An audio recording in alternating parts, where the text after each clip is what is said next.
Fuck, my PNG's not showing. Why? Oh, there it is. What the fuck? I don't know what happened there. Hi, everyone. I am a bit fuzzy, so I apologize if I sound like I'm out of it at any point.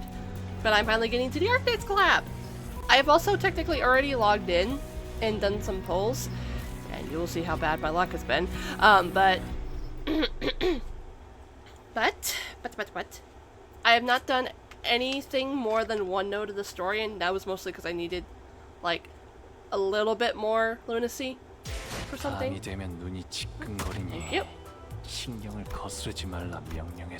I'll also probably do, that was stupid of me. I did not think. I'll need to see if I can get some of the, Ecophelon boxes from the event. No. Over here. Okay, good. I still need to get these, but I've gotten at least a couple, the tickets and one of the banners. I'm gonna just use a box because I'm gonna need it. I will replay the story cutscene that I have read, which is just this one. I will replay this in a moment. Hey, hello, Shard, welcome in, welcome in. Ooh, hard.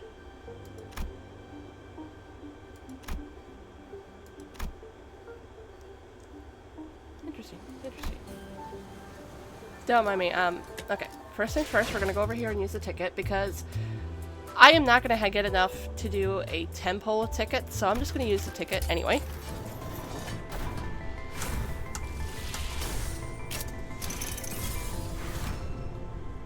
Okay, that was a bupkis. Okay, that's fine. But you can see how many polls I've done already. I still have to buy the Amiya announcer. I don't know where I'm gonna get the funds for that, but I'm going to try.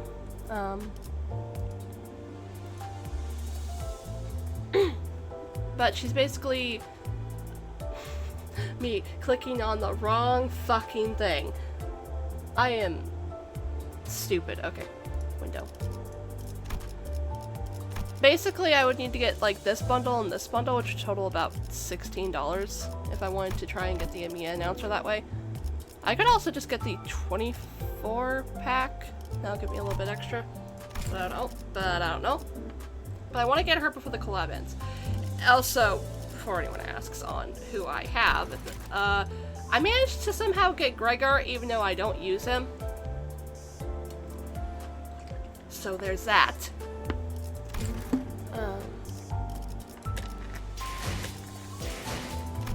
I don't know how I managed that. Also, depending on how long I feel like playing or reading the story, I may go and do a mirror dungeon run.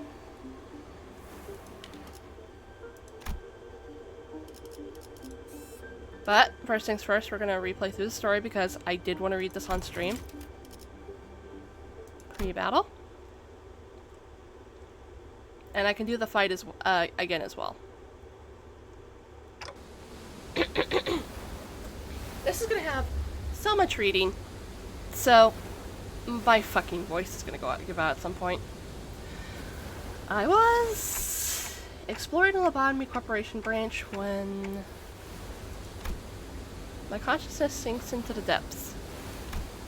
The sense of cognition itself, a concept without form, floats into the shadow of an ever-widening river swept up in its currents to nowhere. When we ran into an abnormality. But Saudi told us that Hongyan's Lobotomy Corp branch should be free of any abnormalities. The abnormality which appeared out of nowhere was more otherworldly than any we encountered so far on a journey, and deep blue. It was fathomlessly blue, and seemed to have a pull that endlessly drew us into itself. Oh, thank you for the electronic! Just as I was about to recall this abnormality, a myriad of sceneries and a flood of incalculable thoughts crashed into my mind like wild waves before ebbing away from its shores. I was already lost and adrift somewhere within my own consciousness when I realized this. Just how long am I going to be adrift? The sensation of my own consciousness floating away is quite the unfamiliar one.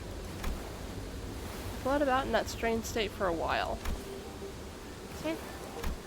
An unfamiliar voice seizes my aimless drifting consciousness. Are you Dante? Hmm? The fog of my vision clears as the voice breaks through the waves, and a concerned expression comes into view. Yes, I am. Ah, what a relief. Gregor, I think Dante has come too. So who are... I was about to ask further questions to this stranger with particularly long animal-like ears, but... I felt the drowsiness coming back with the terrifying memories of the dream, rendering me unable to speak. I have to get a hold of myself. Also, I need to try out Arknights properly. I might need to make a new account, just because I don't know where my current account is, and I don't remember anything at this point of what was in it. What I read. So that doesn't help. After an intermittent amount of time had passed, I barely managed to wake myself from slumber to get a grasp of my surroundings, only to find myself surrounded by more unfamiliarities. Watch how she's cute. She's cute. That stranger from earlier, sitting atop a rock and silently taking in the sights, a young girl who probably saved my life. Wait, so were those animal ears after all? Okay, that's not important right now. I have to prioritize figuring out just where in the world I ended up in. So where... We're standing by the Liberian coastline. How are you feeling? A little out of it, but I'm okay otherwise. Iberia, huh. I'm sorry, I don't know if I'm coming down with something or what, but I just have crap in my throat. Hang on.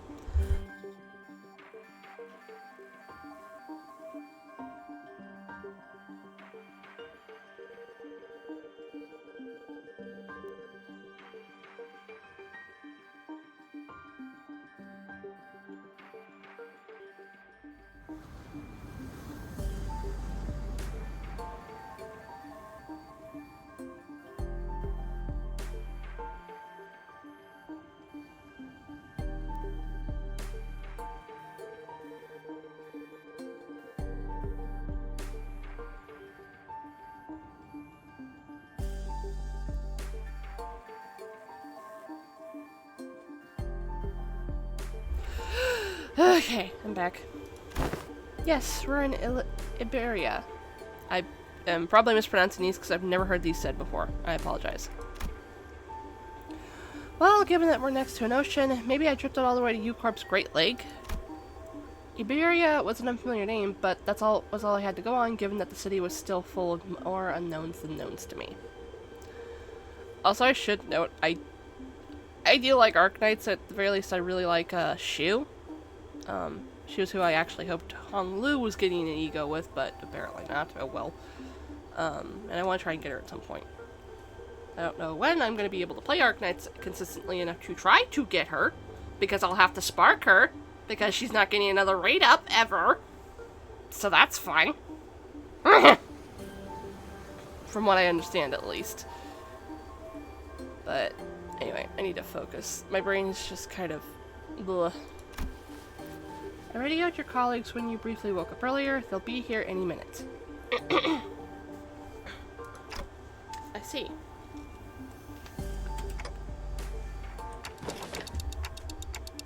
Wait, my colleagues? You must have run into the sinners then. The fog in my mind immediately cleared as soon as I realized that the sinners were nowhere to be seen. Sinners? I think so. I ran into them earlier. They were all looking all over the place for someone with a clock for their head. Also, she is fucking precious. Oh my god, she's so cute! It was a pretty unique description, so I could tell right away that you were the person they were looking for. So this clock head does come in handy. Manager bud! Dante! I'd woken up in an unfamiliar place to an unfamiliar face, and in the midst of this all-round sense of displacement, the faces that appeared before me were certainly a sight for sore eyes. Gregor! Hung Lu! Miss Rabbit here told me she'd found you unconscious by the ocean, and phew, I came as fast as I could, and oh boy, I was worried that something bad might have happened. Glad to see you're doing fine. Were you lost at sea? I don't know. Well, I do think I'm fine, though. I guess not having any way to drink water's finally come in handy. You should go get that checked out, just in case. Wait, your head's waterproof, right? Gregor takes a moment to steady his breathing, then mutters a casual quip as he lights a cigarette. I can't word! Well, he doesn't seem that concerned. Maybe we're not actually in that much danger. So, what happened? Where are we? Do you remember entering that lobotomy corp branch Chichun told us about? Yeah. Yeah, we ran into a new abnormality and got sucked into it before we even had the chance to do anything. Oh. Man, I really thought that was it for us, especially with you getting sucked in there too, Manager Bud. That way we came to, despite waking up with our faces down in some ditch, we were all fine without a scratch. There was quite the mess when we realized that you'd gone missing. We wanted to search for you immediately, but it took a while before we got a better bearing of where we were. So we're now at U-Corp's Great Lake? Some of us considered that to be a distinct possibility, but it's unlikely. Ishmael was really certain that we were not in District 21. She did concede that we might be in an unknown area within the Great Lake of the outskirts, but that doesn't seem likely either, given what the rabbit-eared lady there said. The outskirts region of the Great Lake. I've met all kinds of people from all over Terra, but I've never met anyone who referred to the Libyan Sea that way. I might be mispronouncing that because I can't tell if that's supposed to be an L or an I. A lowercase L and an uppercase I look the fucking same. I apologize.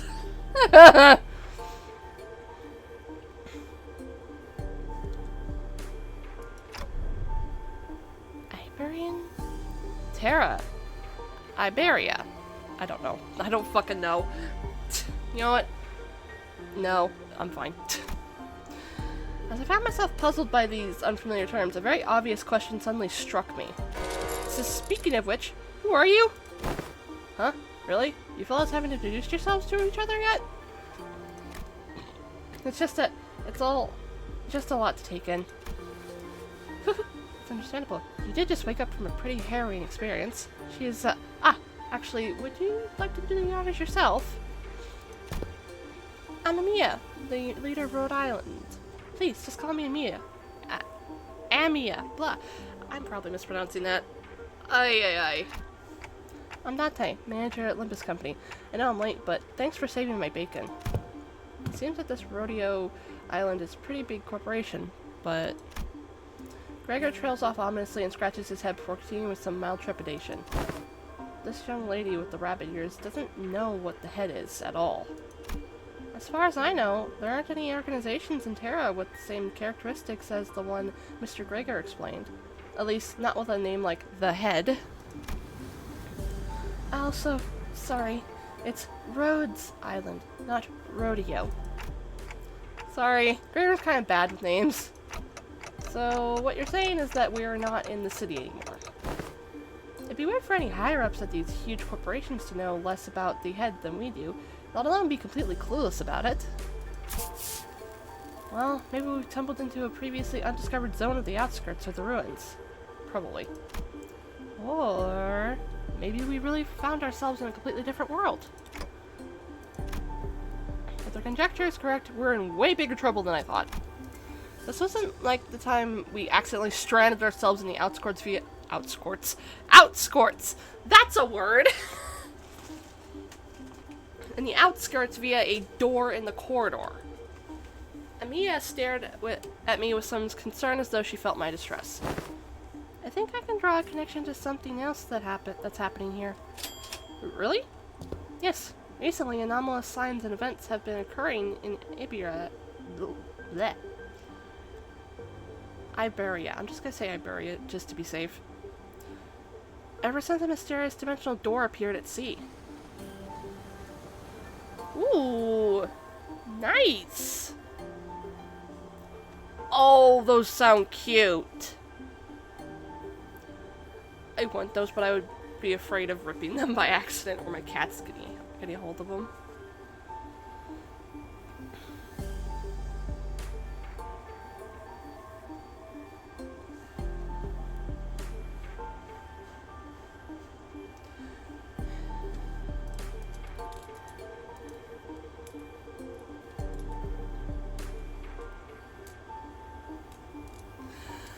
And it's been said that this dimensional door is connected to something very, very distant, to something that we've never observed before. So, it seems reasonable to theorize that the dimensional door is how we managed to cross over to this world. I really would have appreciated Faust's input. Where'd all the other sinners go anyway? A bit late in the uptake to be walking around for the other sinners now, don't you think? They're at a settlement near here, where they're all helping out with various odds and ends of the village, while taking turns searching for Dante, of course. You know, I never thought about how difficult it would be to search for someone when we're fish out of water too. Man, barely even got a wink of sleep since yesterday. Everyone's got to be really tired. So it's just you two out here for now? No, Ishmael and Yiseng are the other half of the search party. We just happen to be the last group in the rotation. They must be searching elsewhere to find you, Manager Bud. We got the news early thanks to Mia's comms gear, but the other team didn't. Yeah, we got lucky. The other team, well, we don't have any way to get in touch with them, so they'll probably continue their search until their shift is done. Oh, are we talking about that village you mentioned earlier? Uh-huh. Right, she's not been there yet, huh? I guess it's a bit off the beaten path.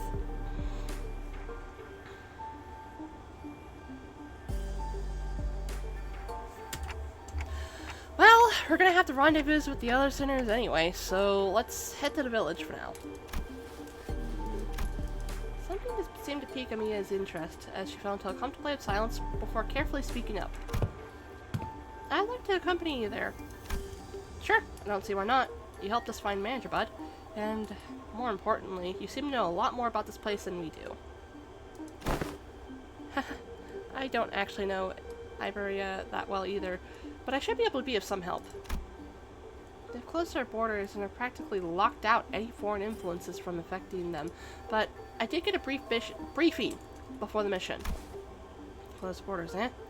Then how'd you get in, Miss Amiya? We followed Dr. Cal Sitt's directions and illegally crossed the country border. Illegally?! Oh? Does that mean you crossed the border without obtaining any permission, Amiya? We had to cross the border somehow in order to investigate how and why the dimensional door came to be. Huh. Is it normal for pharmaceutical companies to be doing that? Large pharmaceutical companies often dispatch their agents for missions. Yes. Rhode Island's is, in essence, a pharmaceutical company researching treatment for people infected with oripathy. But we're also working to prevent and assist in the management of various situations that can occur in high-risk areas. High-risk areas. Huh. Wait, what about your companions? I doubt you came all the way here on your own. That's, we were forced to split up due to certain forces that were in pursuit. Wait, stop! Amiya's ears twitched as she came to a stop and began scanning the surrounding area. Then, there! As we stood about confused, Amiya, noticing something, pointed towards the seashore hidden behind large and craggly rock formations. What are we supposed to... Huh? There, we saw someone wielding a lengthy greatsword, bickering with two familiar faces. Again, move. You're in the way. You needn't worry as you do. We have had ample experience battling monsters who are much like them. Listen, I'm not worried. It's... Come on. Better to have 3 fighters than 1, right?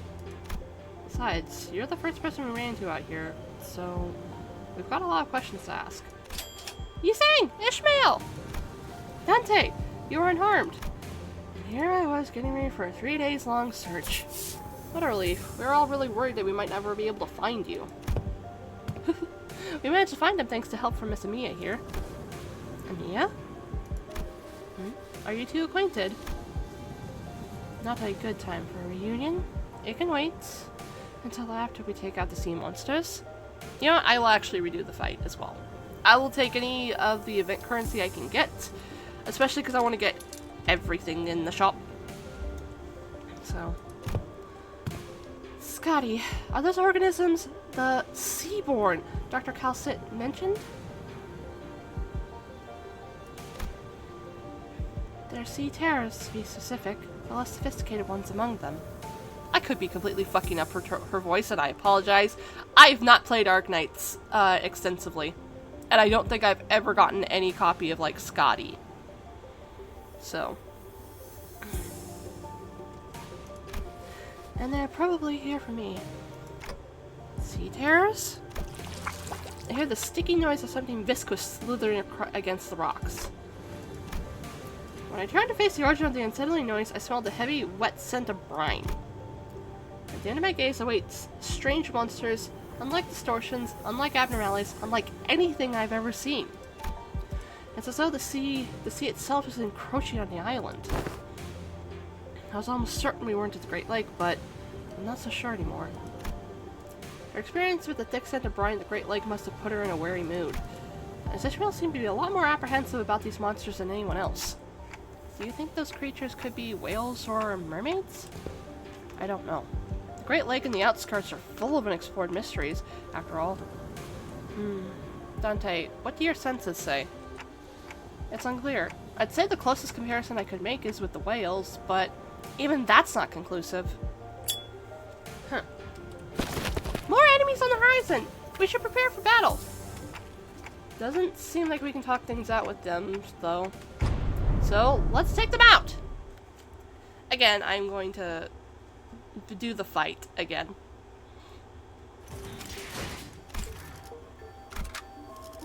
Especially because... books.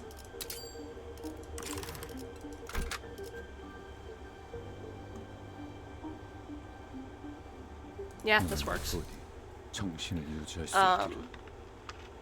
Because I did really mean to do this all on stream. I only did one node. Oh. Right. Off we go.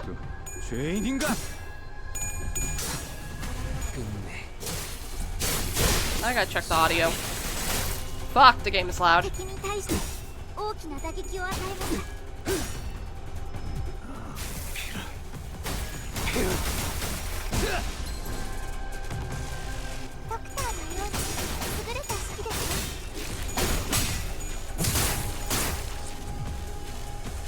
Okay. Let me know if the audio is better like this, because I did turn up the audio the other day because I was wanting to listen to some music while I was doing a fight in Mirror Dungeon. But I don't know if it's overpowering my voice.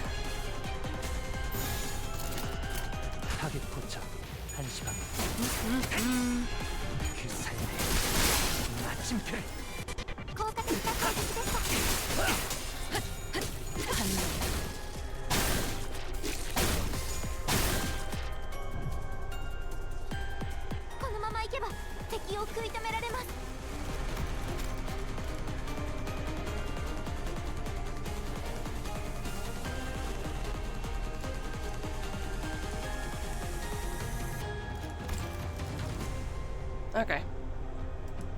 Off we go.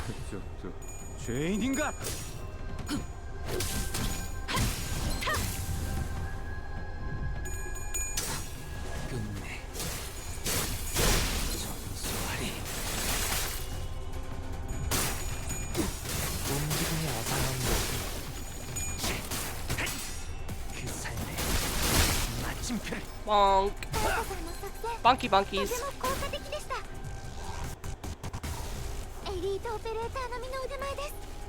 Okay. Ah, fuck. Okay. I am done fiddling with the audio. I swear to God, I'm done fiddling with the audio. I don't know if it's too loud or not. Shit. Okay. I also have turned up my mic a bit. So, there's that. And a bonk.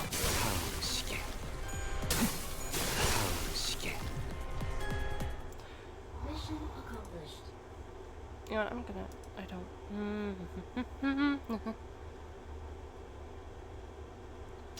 의뢰비랑 보호수당에서 사용한 탄환값을 빼면 아!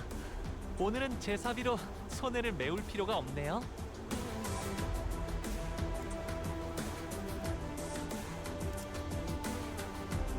Okay, I should be done fiddling with the audio. Again, let me know if it's too loud or anything. I'm also gonna grab another of these, just because I might need them. Oh, wait. Shit. Don't mind me being stupid.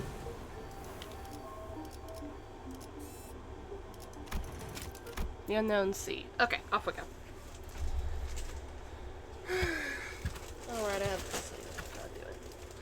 All remaining enemies have retreated to the sea. Good work, everyone. Phew. Didn't think I'd have to deal with anything remotely like this outside the Great Lake. I can say that again.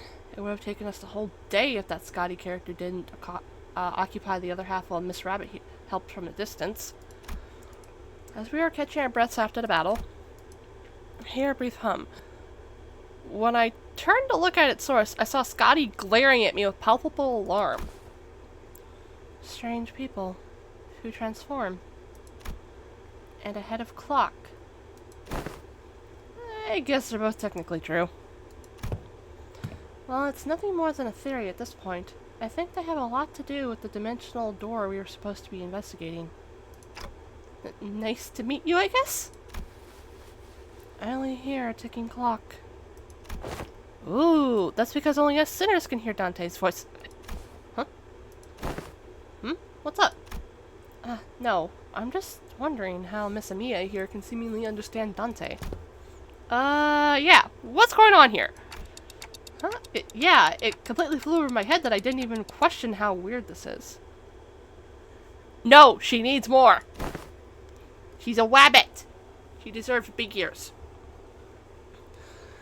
Their voice sounds like a ticking clock to me too, but I don't know. It's almost like I can sense what they're trying to say, what kind of emotion they're trying to convey. Her explanation reminded me of the Blue Boy in Sinclair's past, but I didn't quite feel the uncanny sensation from Amiya that I felt from them. So she can read me kinda like how Virgulus can, I guess? Well, I don't think it's a bad thing. That's true. It's been a bit of a hassle to always need Foster Honglu to translate for you, Dante. I'd like to know exactly how she can understand Dante, but I don't think we've got the luxury of time to sit down and figure this out. So, are we heading out back? Sounds like a plan. It's not like we know anywhere else to go, right? Oh, and Miss Rabbit here will be tagging along too. She said she'll help us find our way back. I'm glad to be working with you two also, Miss Ishmael, Mr. Honglu. Took the words right out of my mouth. You've already helped us plenty, and you clearly know a lot more about this place than we do. The journey is long, perhaps embarking on it ere the sun's fall would be wise. How long's the journey? No idea. It's not like we have a clock with us. I do know that it's not very far, though. We just need to walk along the coastline for a bit. Scotty quietly points in my direction! Oh! Dante can't tell us the time because they're not on time. Then why the clock head? I didn't exactly choose to get myself a clock-shaped head. I looked away from Scotty's inquisitive eyes, which were quite solidly fixed on my head. The coasts of Iberia are hardly good places for people to live. Those things can go anywhere in this world, but they thrive at places that meet the ocean. So how did people manage to build a village at a place like this? The monsters are called Seaborn, or Sea Terrors, yes? While it's true that they pose certain difficulties, they were hardly the kind of monsters with the strength to bring scourge and drive out the local populace. Don't judge them based on that brief skirmish. She's just telling us to be on our guard, right? Scotty can be a bit curt, but she's not a bad person. I don't think she said anything wrong. Nothing rules out the existence of stronger variants of these creatures being out there. Scotty's concern only served to fan my curiosity, but something about her expression communicated that I probably shouldn't pry, so I quietly quickened my pace as we walked to the village. Okay, now we can go on. Past the one fucking stage that I have done. Okay. Also, I am not going to be a pussy. I am going to fucking do this in hard mode, mainly because I'm going to readily admit, I have actually done the boss fight in Mirror Dungeon, and I do roughly understand what I think I'm supposed to do with it. So, I'm not going to try and rely on the fix that the devs gave. Because I know that only applies to normal mode, so. This hardly looks like a village. It's more like the ruins of one, isn't it? It doesn't seem like they've done any proper upkeep to the place. Not in a while, at least. They're really here, living together. The strange buildings tell the stories of former prosperity from a bygone era. Our steps leave no footprints on the wet, muddy ground. On it, I see a rotting sign marked with the name Faro Miretto. Everywhere I look in this village, I see evidence of long, silent abandonment. You don't see these kind of abandoned-looking ruins often in the city either. Well, yeah. There's always someone out there or something out there waiting to capitalize on that free real estate, be it a syndicate or a corporation, and fix it up. Better than this place, at least. Better than this, at least. So, where are the sinners? Ah, there's a clearing down there. Where? We were trapped to fix it. Fuck. I think. Is that fucking Don Quixote? God. We were entrapped betwixt the twain of great ships harrowing winds against our sail. Woo. And that is when young Ishmael boomed her command most resident.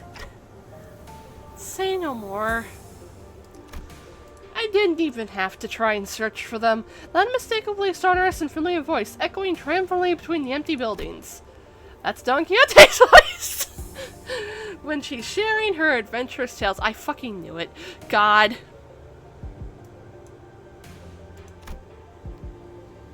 There she was standing atop the low podium like an actor on stage, regaling a group of people in rags with tales of our adventures like a traveling thespian. And she dogs, horsemen, this moment, I, Ishmael, the first man of vessel essentially shall navigate. Ah! So, hold on, just what do you think you're doing?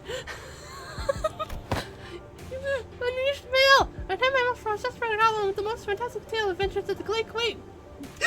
Manager Esquire! Verily, thou hast returned with Manager Esquire and safely in tow. What? I found Clockhead. Burning clock for a head. When I was a child, I heard a story about a legendary Skarks with a Sarkaz with a flaming head. Why would someone like that visit our humble village? While their exterior may carry elements that inspire fears in some, there's no cause for alarm. Yeah, they might look like that, but they're Dante, our manager, and the rest are... Oh, hello. I'm sorry, who are you two? They're two very nice people who helped us find Dante. This is Amia, leader of Rhode Island. And this is Miss Scotty, their operator. They'll be coming along with us for a little while. With us? We believe the dimensional door, which we at Rhode Islands are investigating, has something to do with why you suddenly woke up here in Iberia. As Amia was bringing the stairs up to speed, villagers who were staring at us curiously approached us. Did our conversation manage to convince them that we're not a threat? I sure hope so. You are friends of our saviors. Saviors? Verily! 'Tis quite the grand tale! That is indeed the word by which we addressed. To be more precise, by saviors they are referring only to Faust and Otis. Faust gave me a light nod when we made eye contact, but I could tell that her lips were drawing a very, very subtle, smiling arc. Good Faust. So, I'm guessing something did happen. They were quite mistrustful upon our initial arrival. What business do outsiders have here? Well, what if they're from the Inquisition? Oh no, what do we do? After all we went through to get here. Calm yourselves, everyone. None of them are carrying what appears to be their scripts or lamps. Let's first try to see who they are. Man, I don't think they're going to trust us anytime soon. They're all old curmudgeons. No! We can't do that, Ryushu. We can't pillage our research's pots. It looks like they already have it hard enough as it is. I don't think sitting is a good way to get started either. Should we just find help elsewhere? Just look at how thin their limbs are. I don't think they're in any shape to help us out. After we inquire as to our whereabouts ere we decide our lodging. Our landscape is certainly reminiscent of OWO Corp. But I don't recall seeing or learning about any place that looks like this, though I can't say I've been to every corner of OWO Corp.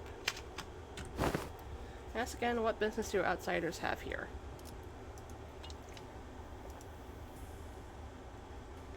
Sorry, I had to take a sip of my drink.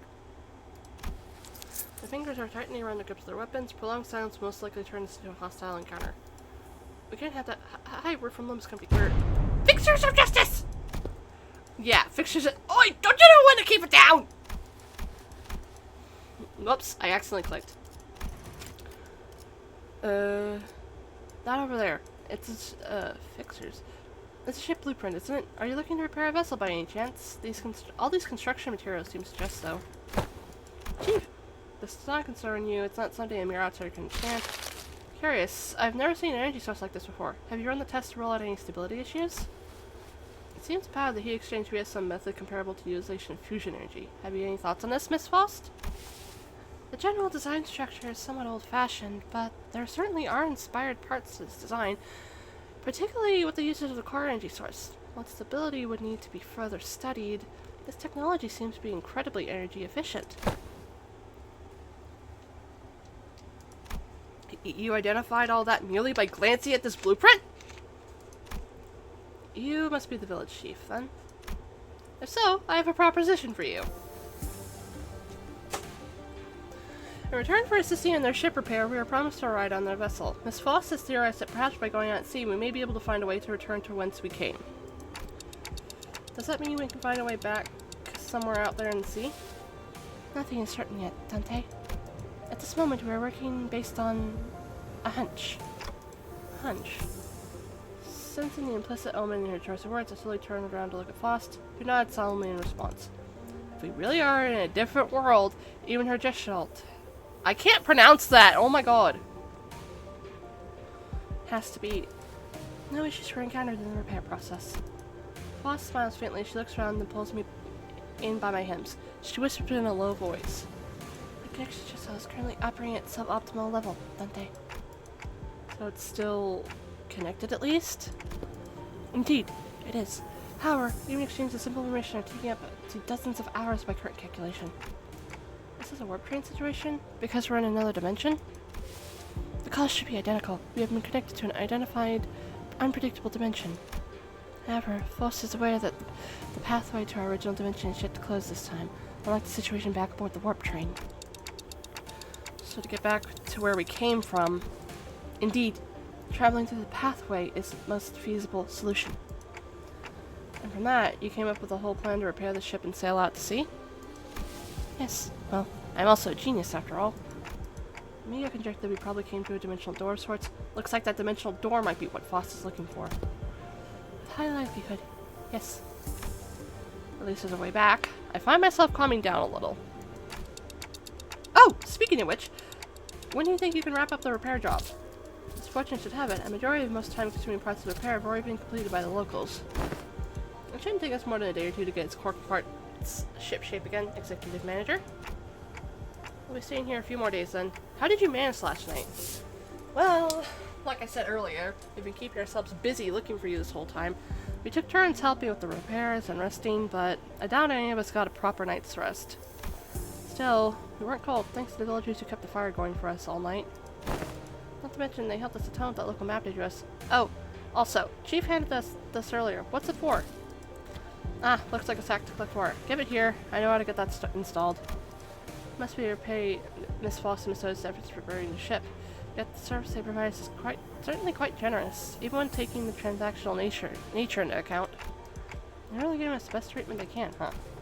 As for food, we managed to fill ourselves with some cookies and bread Brodia keeps in her pockets. Didn't want to eat their food supply when they're already pretty tight, you know? She carries enough cookies and bread for 12 people? Where? Like, do you just have deep pockets?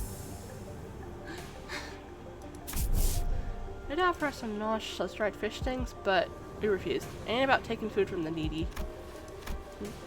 No need to concern yourselves so much with our hospitality. You've done more than enough to earn your keep. I turned to look at the source of that low, rumbling voice and saw an old man in an outfit that seemed to distinguish itself amongst the other villagers. There you are, Chief. Is there a place for us to stay tonight? We do have a place to shelter from the misty humidity at the very least. There's an empty building over there, so feel free to occupy it for the night. Ooh, are you sure? I mean, I don't mind sleeping in the streets myself. Hey, speak for yourself. I've been looking forward to sleep with a roof over my head since, like, yesterday. You'll catch cold sleeping in the elements in the environment, which is fine by me for the rest of you. But we cannot afford to have the executive manager or honored guests suffer that fate. Honored guests! I heard what happened from the 4 of us who left in search of executive manager. First, I'd like to begin by imparting my infinite gratitude to you for finding and rescuing the executive manager. God. I hear that you are a leader at a pharmaceutical company. This acquaintance shall certainly come in handy in case our stay becomes significantly prolonged. Haha. I'm just surprised by her boldness to say something so materialistic when they're standing right there. Can I stay in your village too, Chief? The villager took a brief glance at the hems by her right wrist and nodded. Welcome to Faro Mirto. You're welcome to stay for as long as you want. And please, do let me know if you find yourselves without food. Our food supply may be tight indeed, but we have enough to share with those who help prepare the vessel. Ooh, you better not go back in your world. I wonder what kind of deliver those who eat fried fish like they're eating, maybe? Hey, Chief. What is it? Just how are you surviving out here? By the sea? Perhaps the question of how we are surviving may be somewhat misdirected. Or we are only pursuing every possible avenue because we must survive. Chief responds to Scotty's perceived hostility with a hearty smile. After leaving some firewood for the night, he left. I'm going. Can't learn much more from here. Huh? You going somewhere at this hour? Scotty, does this have something to do with the coast? Remember that you said that before we got to the village. Something about how coasts are hardly good places to live in. One thing I want to know if this has something to do with the coast? Do you understand the Aegir language? Aegir language? No? Dante! Scotty just spoke in Aegirian! I couldn't understand a word of Scotty in the Chief's conversation because I don't speak Aegirian. It may only be that there are enough lexical similarity between one of the city's languages and the language Scotty spoke for them to comprehend the meeting. Weird coincidence. Anyway, I have some things to look into. Something you're all too slow to see. You still have to tell us about it later. Please remember you're not on a solo mission, Scotty. This is a team effort from Rhode Island. Will do. Scotty nodded lightly before leaping off into the night, out of our sights. I'm kind of worried. She's not the best with people, but she's also pretty thoughtful. Fucking net. She'll be okay. Ah! Should we head inside? The sun's starting to set already. Oh yeah, we can probably just pick an unlit building and stay the night there, right? It's our best to ignore the mood that was starting to turn awkward if we made our way into a nearby unoccupied building. Okay. Blah!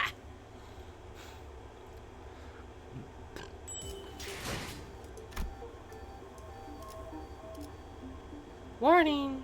Warning! I wonder why it's saying warning! Oh, because it's hard mode. Sorry, my brain's going dead. Okay.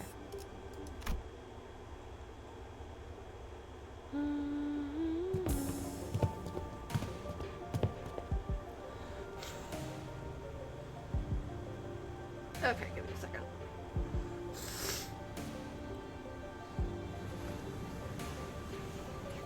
We walked past a few narrow buildings, the remnants of narrow buildings, before we came across a large hall long enough to house all 15 or so of us. Okay, hang on, I gotta blow my nose.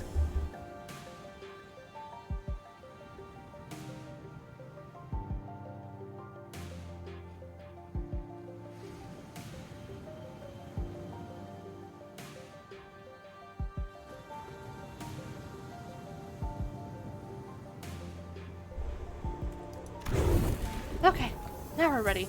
With the curtains on the windows removed, smoke has an exit. Oh, I thought we were doomed to shudder ourselves to sleep with the soaking wet firewood and all. I had no idea that'd work. We just have to get a small fire going underneath it until the wood dries up and catches fire. The downside being all the smoke. It's clear she has some field experience, unlike some fools I know. Bonk. One bonk for being a dum-dum. I shan't sit here and let her carry the burden of labor alone. Bequeath upon me thine ingredients, young guardian, for I shall conjure thee a pot of special fixer soup. You're making soup with cookies and jelly? No, you're not getting anywhere near the kitchen again. Not after what you cooked up last time. Sinclair, what the fuck? Well, I must admit to a certain level of interest. As many of our fellows Viscera are often racked with intense agony upon ingesting dishes of your making, perhaps it would be wiser that we save the occasion for a safer environment. Right! Don't you remember? We agreed to leave cooking to Mur or Oti if we were ever in a situation like this, remember? Did we? See, I think it's become a sort of an unspoken rule after everything that happened. Remember? Back during last year's cooking contest at K-Corp? They're the only two people who managed to get remotely positive reviews. Ooh, does that mean we'll get to try Otis's cooking once again? Denied. We still have plenty of high-calorie foods like cookies and jellies here. I find no reason to do something so inefficient. I'm glad to see everyone's still energetic, given the circumstances. It can't be easy to suddenly wake up in an unfamiliar environment. Well, we're all quite used to getting thrown into unfamiliar places. Speaking of which, did you manage to reach your colleagues, Amiya? She shook her head, concerned. They might have lost their comms devices, or maybe they ran into some other trouble. Could they be in danger? I don't know, but I'm sure they're okay. The doctor, Dr. Cassett, they're both more than capable enough to look after themselves. Long have this curiosity lingered within me, thus allowing me to inquire. Corporations are, by their nature, organizations in pursuit of profit. Yet the activities of your corporation resemble those of charity organizations as opposed to pharmaceutical company. Is there aught that might explicate this blurred distinction? Aha! I wanted to know too. How come a pharmaceutical company like Rhode Island is helping people? Something about what Honglu said brings back unpleasant memories. The horrible experience seen through the cascade of flowing tears in the face of suffering, the embodiment of greed that left a terrible wound in Honglu's fathoms. There are pharmaceutical companies I've seen in my journey were corporations that, despite possessing the capacity to heal, chose to obsess over the profit it can provide. There are many in Terra who are suffering from a disease. This disease crystallizes you. It spreads deeper and deeper into the infected's internal organs, eventually culminating in their death. It's called oropathy. Amiya showed me the back of her right hand, dotted by what appeared to be obsidian crystallizations. Oh god! Its appearance reminded me of the biotreatment from the back streets, but there was something more to it. Something more restless, something more sinister. It's a terrible, painful disease, but there haven't been any recorded cases of full recovery. But there's an even worse problem. Pray tell, what could possibly be worse than an incurable deadly disease? While it varies region by region, discrimination against the infected is widespread across Terra. Those who suffer from it must face unfair treatment. Gisang began with a dark expression. Some are quarantined in places with terrible, inhumane conditions, and there have been massacres too. I don't mean to be callous, but is this oropathy highly contagious? No. There have not been any recorded cases of infection by contact, as long as the subjects are alive. But when the infected dies, the crystal grows on their body, decay and turn to dust, scattering, which is what spreads the plague. Barring environments like active battlefields where casualties are to be expected, staying within close proximity of the infected in daily life seems to possess hardly any risk. So what's the problem then? They're already past the point of caring about what the problem is. Once people start feeling iffy, all logic goes out the window. Then Rhode Island's goal has to be, yes, it's important to develop a cure for oreopathy, but I think what really matters is that we change the circumstances for the better for the infected. That's not going to be an easy endeavor, though that is what gives your effort more meaning. I hope you can achieve that goal, Amiya. I really do. Sob. The truth. The city, this world. We both live in worlds full of surprises, don't we? What kind of world did you come from? This city? What kind of place is the city, anyway? The kind of place with too many pointless rules. The kind of place where the moment you think isn't this too much, you see something even worse. Try as I might, I couldn't think of a single positive thing about the city. The sinners seemed to be in agreement. Most of what came after was quite scathing. The kind of place where good deeds rarely ever go unpunished. Where sympathy is a good attitude to have if you like getting stabbed in the back. Nothing good ever works out there. It's a shithole! It's an irrational place full of absurdities. Absurdity is an omnipresence. Therefore, it's not a subject by which one should be aggrieved. We can at least carouse about them, though. I mean, it's the only thing we can do. It would be more correct to experience more and acclimatize oneself to it instead of complaining. You did say something like that last time. This is the mood starting to turn sour. Don Quixote shattered through the awkwardness. Oh god, I am not going to shout this. Barely, nary a day goes by untarnished by villains and their fell deeds. Yet, where is he not? For when the evil one so doth fix her justice too. Don Quixote jumped from her seat and passionately shook her fist, which was followed by a heavy crack and the sound of small pebbles tumbling down. Don Quixote, watch out! Whoa! And from behind the wall, she accidentally broke down. How the fuck do you knock an entire wall down? Ma'am! You still have your fucking shoes on! Ma'am! Draconic, your wife broke a fucking wall by accident.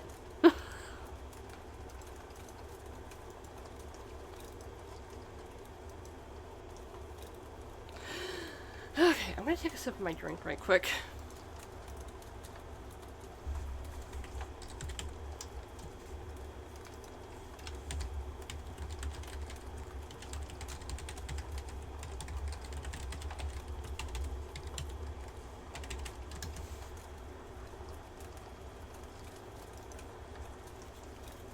Okay, give me a second, I'm getting a sip of my drink.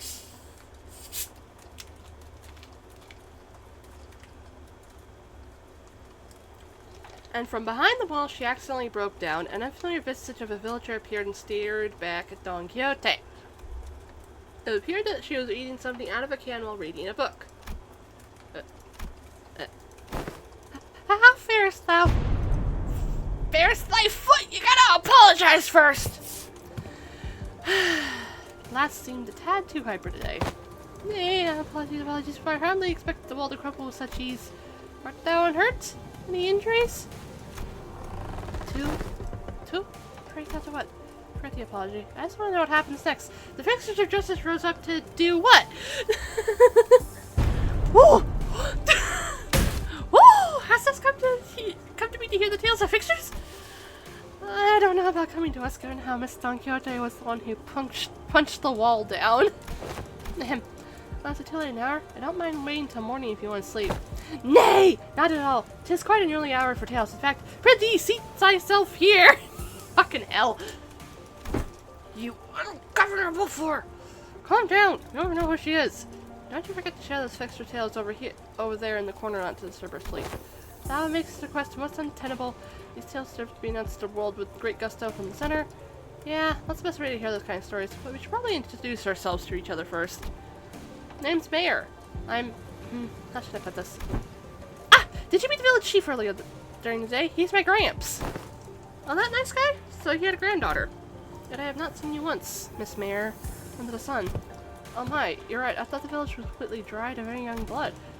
Like Rhodia said, while we didn't see mayors out there, there wasn't anyone else in the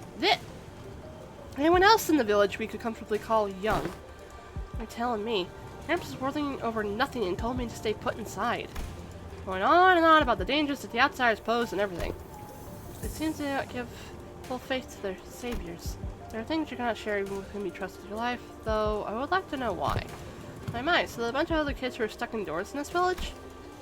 No, there isn't anyone around my age in the village at all. If that's the case, I guess I can understand why you'd be overprotective. Anyway, it's our turn. We are... Ah, I'm good. I heard enough to get an idea. You did? Oh! Pray, how did thou steer us? Listening to thy most secret upon our chambers? There's tapped aside of the wall. Part of that was still standing anyway. Smiled ironically. Bad soundproofing. I can hear pretty much everything Don Quixote, right? Everything Don Quixote practically sang during the day. Verily, I see. I think you could really do with some sense of embarrassment for once. Well, I guess that's good enough for self-introduction, so... Care to regale me with the tales of fixtures bring justice to the city, evils of the city? Fucking vibrating Don Quixote. Indubitably! Then aha, this shall do. I shall regale thee of the tales in which the legendary fixture, your archmage yourself, for red mist, hath... I suppose that killed any hope for a good night's kip. But, don't you usually pass out within a minute of your back hitting the hay no matter how noisy things are? What? Do you take me for some kind of hibernating bear or something? Look, even I have trouble with sleeping when there's noise all over. I'd say bear in hibernation is a pretty apt description. For all that grumbling and moaning, he dozed off before any of us did. Aside from Heathcliff, who began snoring the moment his head touched the ground, some other sinners were fast asleep as well. Marsault had entered, sleeping in his usual steadfast adherence to the routine, while Floss laid claim to one of the few labeled cloth sheets as soon as the close of business for the day was confirmed. The sinners who had spent the entire last night searching for me in this unfamiliar land slowly began to fall asleep as well. Meanwhile, the fixer of the Trade Association's first section, though the night was no longer young, Don Quixote was still vigorously sharing the tales of adventures without even a single sign of fatigue. She's not determined to do this until sunrise, is she? Oh! I guess it's okay since Mayor seems to be having fun. As I continued to watch the pair with some mild concern, Amiya, not yet asleep, approached me. The city Miss Don Quixote speaks of seems to be teeming with fixtures of justice and exhilarating tales of adventures. Did you actually experience all of them yourselves? No, of course not. Don Quixote's stories are usually those of other famous people. But she's telling you with such vigor that it almost sounds like she was there herself. Well, I guess if you really want to get into it, some of them might be retellings of Don Quixote's personal experiences. Ashman replied, and certainly thinking back to the plays we were made to watch back in La Mancha land. Well, I think all those stories, even though they're only partially true, just go to show what a ridiculous place it can be. We wouldn't need fixtures of justice to begin with if we really lived in a just world, right? A really good place to live would be quiet and peaceful without someone having to force it. That's true. I hope there'll come a day when Rhode Island can be a more normal pharmaceutical company in the future. Something wrong? No, I just thought Miss Mayers and I made eye contact. Did you overhear our conversation? I looked in her direction as well, but all I saw was Mayers excitedly reacting to Don Quixote's tales. Whoa, what happened to them? Then, thus spoke. I'm gonna say spoke, because fuck that word. Lady Otis, boldly before the soldiers stood in our path, thou presumest to stand in the path, servants of Master Unworthy. I shall educate thee on how Mayor maketh. Don Quixote was now retelling the stories of the Loomis Company's adventures to Hung Yuan, and Otis, who could no longer stand Don Quixote's unintentional alterations to the story, jumped to her feet and shouted, "Damn it, what kind of nonsense are you feeding her? I never said anything like that!" I am verily. Certain aspects of this retelling may have been exaggerated. That's Tales of Adventure for you. Things are bound to get a bit dry when a story is told too realistically and as is, right? You know, nothing, not even resembling a proper quarter book, remained once the profound silence swept through this village. I've always had a craving for these kinds of stories. But Iberia doesn't stop Iberians from immigrating, contrary to their tight immigration control. Have you ever thought about leaving this place? It's still a challenge to cross the border, especially since we're going to have to pass through larger cities that are managed by the Inquisition. You don't seem particularly fond of this Inquisition. Why is that? That's because this village was formed by people who grew tired of living under the Inquisition's rule and fled. Sorry, but what kind of organization is this Inquisition? Sinclair asked, face turning cold upon hearing the word Inquisition and the people that fled from it. I got fucking wait. Yeah, the Nigel und Hammer we saw back at Calf aren't the kind of memories that are so easily forgotten.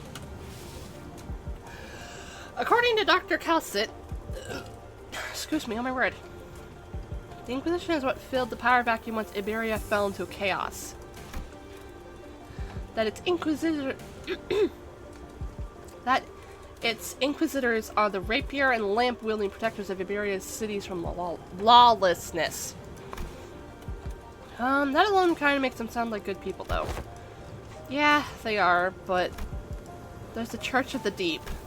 The Inquisitors would go to whatever lengths to deal with incidents related to the church that worships Seaborns.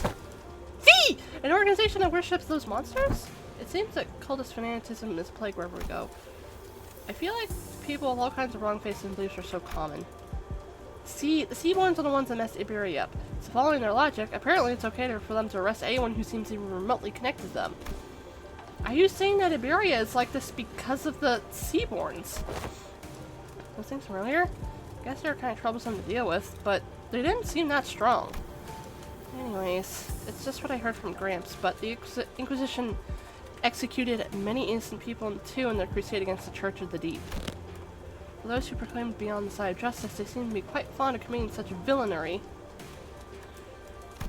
It seems like a reasonable policy system to me, but it must cause clear dangers to the daily lives of civilians. Yeah, I heard I was the only survivor. Everyone in my family died. I must have had to endure such a long period of pain for it to be able to say something like that with such composure. For Iberia, they are heroes who bring the land back to its glory days. But the Gramps, they're just oppressors making his life difficult. That's why we've all come here, fleeing from the Inquisition's gaze. Wherefore hast thou decided to settle at a place that is so, run down? Indeed. Yeah, I know. But it's not so bad once you get used to it. Besides, we managed to find a new path thanks to you guys. New path? Well, it's getting late. Will you be repairing the ship tomorrow too? This place really has no soundproofing at all, huh? Good luck, everyone. Hope we get another chance to do this tomorrow too. After seeing Mayor's to her own room, the sinners, those who are still up anyway, and I laid ourselves on the hard stone floor with only a thin layer of cloth between it and our backs. The mysterious world that is neither the city nor the outskirts. But it seemed that the lives of its people were just as difficult as they were anywhere else. Ah, that is a terrifying fucking CG. Okay.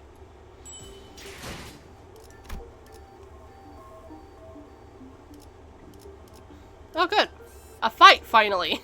I was wondering.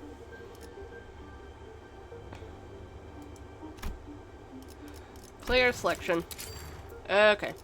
지위를 걸맞는 곳이 함께 의로운 시험해볼 기회구려.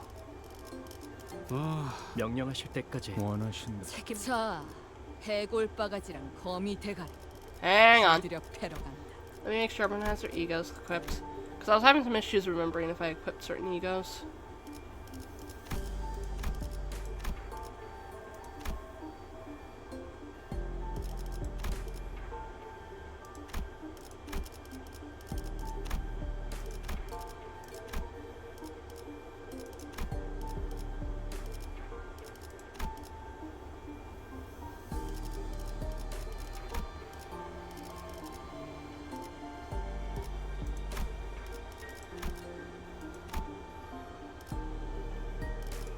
Okay, off we go. 명 받았습니다.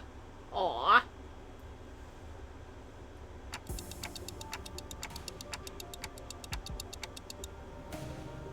It's so big! Amazing! I didn't know there were remaining vessels of this class in Iberia. Ah! I spy her name here! It's called by the name Rebellion de las Masa. Rebellion de las Masa. Revolt of the Masses, isn't it? A name very much mired in peculiarity, indeed. Honglu chimed in, though he was rather fond of it, with its size being about the same as a boat from his home. Ishmael quickly jumped in to correct us that size alone wasn't anything special at the Great Lake, but it was still pretty big compared to Mephi or the Indigo Elder's skiff. I thought it was going to be somewhere around Mephi's size at most. Are you sure you can get the ship fixed in a day or two? As I briefed you yesterday, the great majority of the time-consuming repairs have already been completed by the villagers. The extent of our repair efforts only concerned with a few components within the vessels that the villagers could not repair, which shouldn't take us much time. Unless parts that are unfamiliar to Foster are also malfunctioning, such as the core engine, remaining part repairs should be sufficiently managed by Faust. Despite Otis's confident declaration, I could not help but feel oddly unsettled as I looked at the ship. I don't know why, but something tells me that we don't want to linger here for too long. Still, please be thorough about it, just in case. I'd rather not sit on a sinking ship again. The experience at the Great Lake was enough. Do not worry, Dante. Unlike Mephistopheles, most functions of this vessel, buoyancy gear, propellers, steering gear, are all in operational capacity. The repairs should be much easier than the case with Mephistopheles. They seem confident enough. It should be safe this time around, right? Are we taking that rope to climb up the ship? No, there's a lift-like apparatus down here. It should take us up to the ship. Its ability was verified yesterday. Let us board the lift. You're 100% certain, right? The boat is afloat right now, Dante. I don't think he'll be sinking anytime soon. Wouldn't that be nice? Oi, are you two just gonna faff about down there? Down here? We're heading up now. No, we're going with you. As I made my way into the vessel's bridge, I was greeted by the extravagant interior that was as gaudy as its exterior. This isn't real gold, is it? Sure is shiny as heck in here. I got butterflies in my stomach. AS. Aesthetically satisfying, she says. But too ostentatious. Not quite my style. Our young Mephi is also quite the excellent vessel, yet imagine the adventures we can embark on aboard this vessel most lavishly decorated. While Faust and Otis were working on one of the control panels, Ishmael walked up to another and interfaced with it before giving a knowing nod. This must have been an investigative or research vessel of sorts, but it does seem a bit extravagant for one of those, though. Look, coordinates! Updating in real time, it seems. The coordinates seem to have been set somewhere out in the middle of the ocean. Maybe it points to a small islet? Islet? Lit. Nope, no islet here. Wah! Blimey lash, you sure know how to sneak up on someone. Mayors? Haha, what, did I actually surprise you? I did ask if you guys were going to come fix the boat today. Well, I didn't know you'd be here. Why are the coordinates set to this location? There are several undersea cities beneath those coordinates, collectively known as the A-Gear. Gramps' home. I see. Understood. What was understood, if I may ask? It is now understood that the promise to repair the ship was sufficient to earn the trust and the title of saviors. What's she on about? Someone get translating. Consulting, cross-referencing the observed particular circumstances of the villages and the statements from the village chief, alongside information gathered from the exchange with mayors, it's possible to gauge the significance the ship's repair has to the local populace. I can't word. My throat is getting so dry. Oh my word.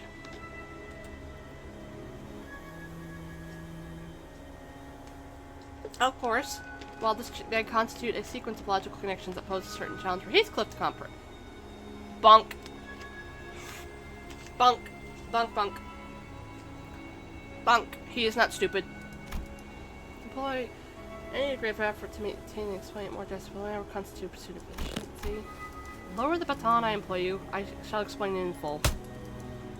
I was wondering if Miss Smartass would start gabbing like that again. So what's she on about?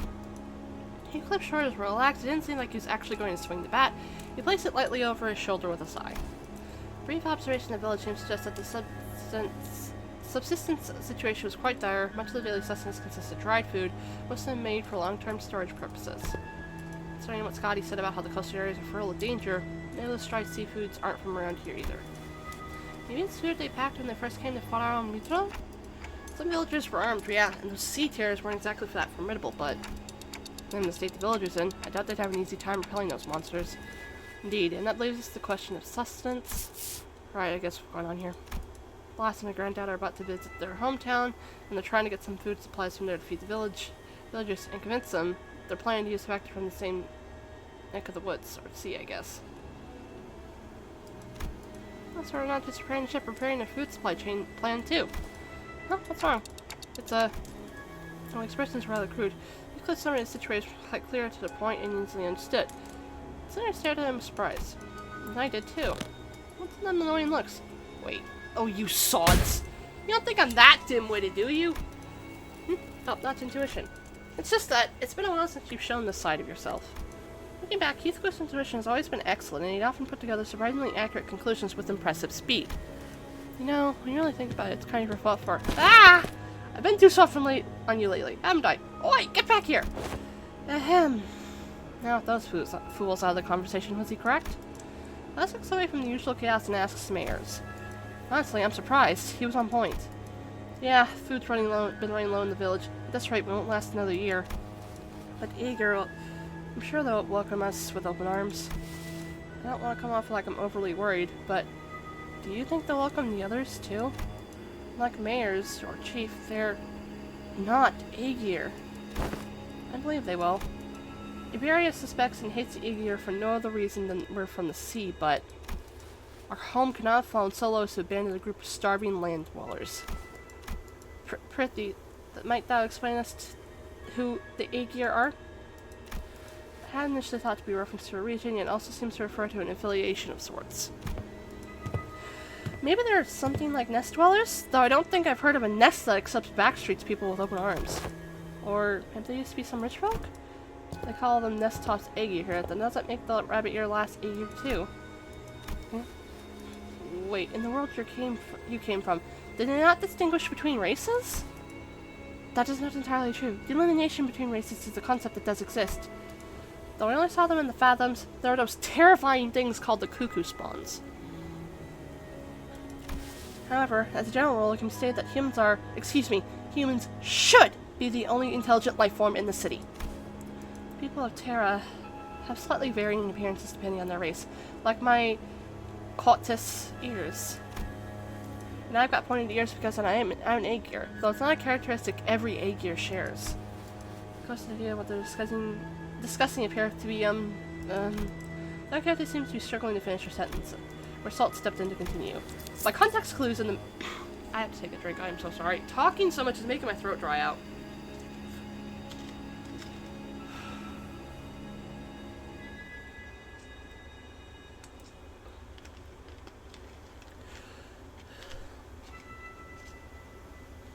Context clues in the manner of word usage, including the meaning of classification. So let's an example in our world would be blood fiends. Similar external appearances to human, different natures, different comparable sapiens. To some, I believe that blood fiends are ostracized due to their nature that make a coexistence with humans difficult. Maybe the Aegir are also— I'm sure some of them do possess qualities that make coexistence difficult, but with others difficult, but they're probably rare. Then wherefore are they made subject to suspicion and hatred? That's— well, the language is new, but the idea itself is pretty familiar to city folks like us.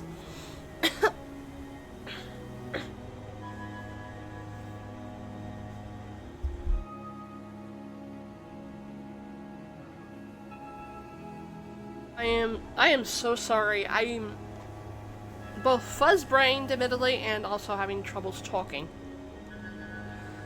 So the idea itself is pretty familiar to city folks like us. Think of feathers of fallen wings. Kids born in the backstreet, people who replace their body parts with prosthetics. Form differs, yet in essence we find the thread. Something about how we keep finding these similarities in our way of life, despite finding ourselves in a distant world, different rules, places, and humans, felt oddly discomforting. Ahem, point is, you guys are doing a real solid by fixing up the ship. Let's move from these gloomy conversations away. I want to show you the cooler parts of the ship. This way?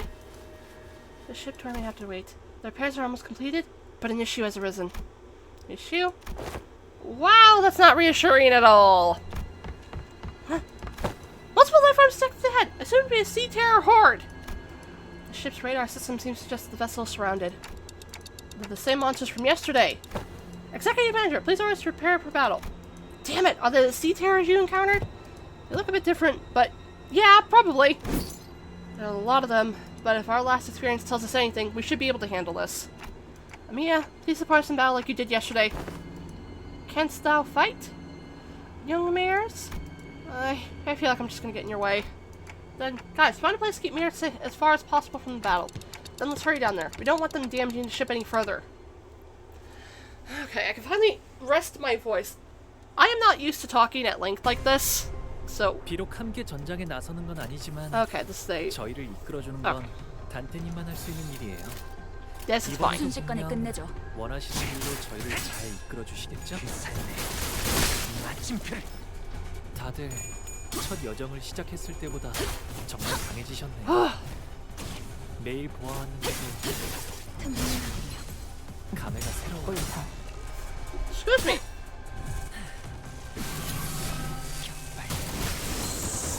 칼날이 잘 드네요. 아마 그 공격이 약점이었겠죠?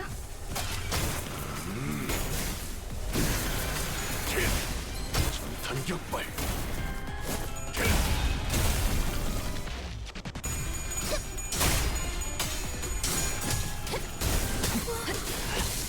I'm definitely 어떻게 하신 거죠? gonna find a download for the OSD for this collab before it goes away. I don't know if they're gonna officially release it, but I can at least find it on YouTube, I think.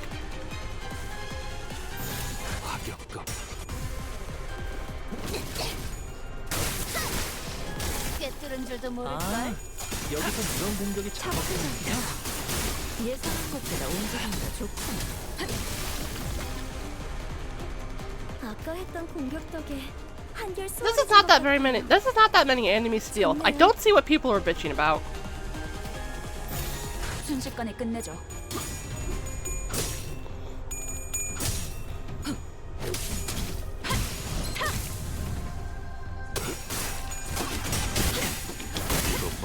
움직임이 어설퍼요.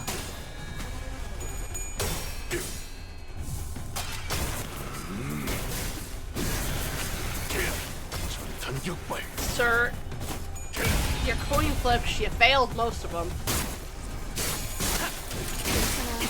이젠 안 아플 거야. 아까 했던 공격 덕에 한결 수월해진 것 같아요. 이제 좋네요. 괜찮아. 이젠 안 아플 거야. 그렇게 서 있으면 목이 떨어질 수밖에.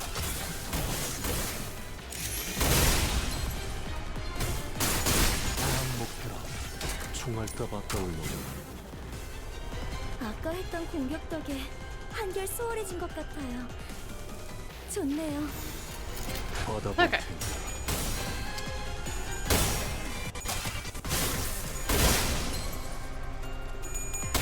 If I get enough for a temple, I'll go do it.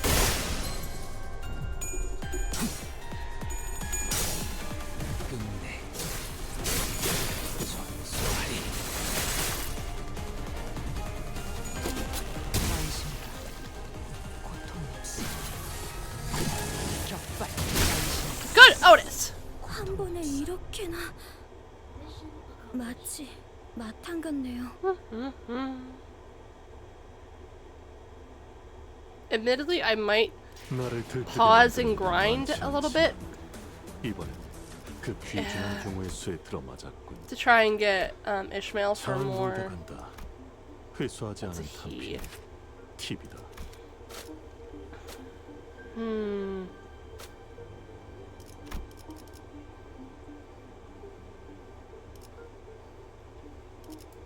I am on hard mode, good. For the moment, I'll keep going. 기다려라, 거태. 곧 먹이를 먹여주지. 뛰어난 병사라도 적재적소에 쓰지 않으면 무위무능한 법. 우선 전황부터 살피지. Let's go. 한국 정도는 무섭다. 막아내지 못하리. 다들 첫 여정을 시작했을 때보다 정말 강해지셨네요. 매일 보아하는 지금 감회가 어떻게 하신 거죠? 깜짝 놀랐어요. Ow. 차포자기야. 웬만한 것보다 운동이 더 좋구나. 단테님, 수감자분들에게 잠시 휴식을 권유해보는 건 어떨까요? 완벽하게 한다는 옳다. 그 삶의 마침표. 칼날이 잘 드네요. 아마 그 공격이 약점이었겠죠? 예전 안 아파.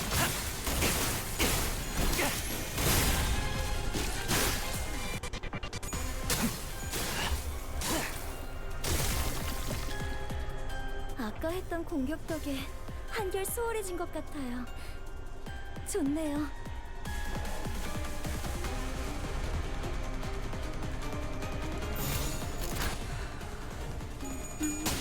완벽한 한발 외에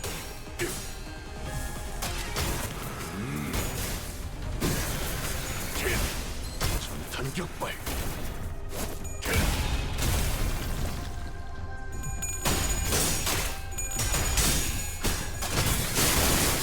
이것밖에 못하지.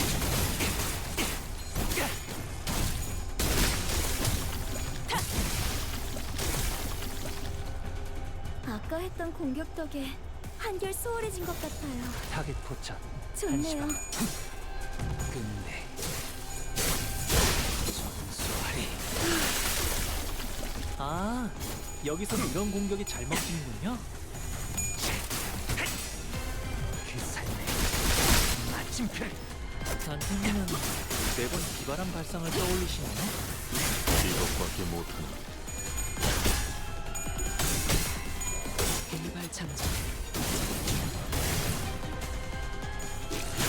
괜찮아. 예전 안 아플 거야.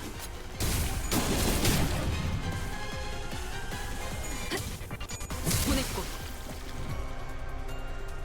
I apologize for being quiet. I'm just resting my voice because all the text reading has been kind of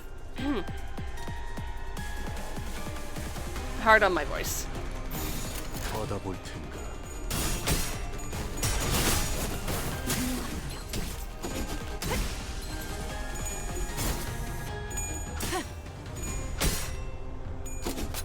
안심해라. 괜찮아. 예전 안 아플 거야. 괜찮아. 예전 안 아플 거야. I think I'm gonna do reading. The remaining entities have all returned to sea. Is everyone okay? It was just like our last skirmish. Sea terrors that had surrounded the ship returned to sea even before the battle came to an end. And the retreat felt too orderly and deliberate to just be running away. It's almost like they're making a tactical retreat. We're doing pretty peachy, but what about the ship? Fow, is the ship okay? Minor damages to hull, but nothing that will impede the ship's operational capabilities. Phew. So I noticed during the battle, I might be wrong of course, but I think I noticed how at the end of the battle, those monsters were starting to go after the manager? You're probably right, actually. I noticed it too. At some point during the battle, those monsters realized it's the manager who's commanding the rest of us. I sensed the same. Their movements were fluid and adaptive, as though they were learning our behaviors. Why is it that the Church of the Deep worship monsters like them? Not much of a question, innit? They must have all gone mental. I'm sure they have many reasons, but Seaborns are beings of infinite potential, so much so that there's no superlative big enough to properly convey the scale. As organisms, they can endlessly evolve and adapt. Every time they encounter a new environment or element, they transform themselves and other Seaborn. Maybe that's their draw. That fascination may be an attitude most befitting of a researcher, and the transformation of fascination and idolarity is, if I may be frank, not entirely positive. I find them pretty uncomfortable. They just remind me of whales. Then can they adapt to learn a language to communicate with us? What? Going by everything we've heard, I think they sound really smart. Mayor's eyes went round at Honglu's suggestion. She brought her hands to her mouth, surprised. It sure was something. I heard that there was a Seaborn who could talk. Non-humans speak the language of humans, regardless of its testament to their intelligence. I can only think of two possibilities as to why they would. One, to communicate with humans, the other, to deceive humans. Well, often not is the latter. What about distortions? Some of them already know how to speak. Distortions are phenomena in which humans transform into monstrous forms, first absorbed after the White Nights and Dark Days incident. Therefore, the example is irrelevant to Otis' supposition. White Nights and Dark Days. She whispered quietly, but as we were standing around the close to her, we all caught on to the hint of joy in her voice. The pillar of light in the city? Did it really? How did you come across this knowledge, Miss Mayers? Oh, that's... And obvious, we got the culprit right here. The storyteller lass who's been gabbing on with no end. Yeah, she's been talking non-stop all morning about all kinds of stories, hasn't she? Oh, yet I have not gotten that far. You again? You didn't get to lost in your own stories to be blab about all about our company secrets, have you? Nay, fie, I would simply not! Don Quixote was subject to yet another round of scolding. Amelia stared out towards the sea, wary that the sea terrors might start crawling to the surface once again before turning towards us. I wonder, what did the seaborns are? The sense of self is really, really faint, so I don't think they'll be in either category. It's possible that they learned human language out of instinct that the power of speech might help them survive. It appears that you, Miss Mayer, are quite the expert on the subject of seaborns. We know that knowledge of them goes beyond what fear for one's survival may yield, thereby suggesting a different means of acquisition. Do you by chance worship the seaborns? I don't worship seaborns. Seaborns don't have any hopes or wishes, just desire for survival. Miss Mayer, does that mean if seaborns were somehow able to hope? Maybe so. That's so. The repairs are complete. As we were conversing, Foss descended from the ship with a neatly organized set of tools borrowed from the villagers. Repairs completed. I'm guessing the repairs are done? Yes, the ship is ready to set sail. Do you have a departure time and date in mind? I would prefer if we could depart as soon as possible. We don't have a set time or anything, but I think we should be able to set sail this late afternoon at the earliest. Not soon. As you've seen, we don't have a lot to bring with us. By the way, how far out to the sea do you guys need to go? We need to find this dimensional door of sorts. I can see the dimensional door's light from the beach at night. It was faint, but given how the light's strong enough to break through the sea fog, we should be able to determine its location somewhere around the coastal waters. So we can go back tonight? First order of business is to relay this news to the villagers. Yeah, back to the village for now.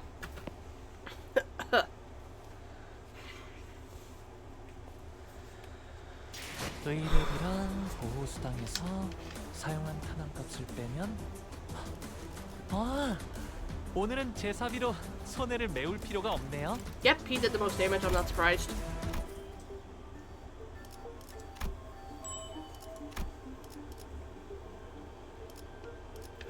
The Inquisitor. Oh, for fuck's sake!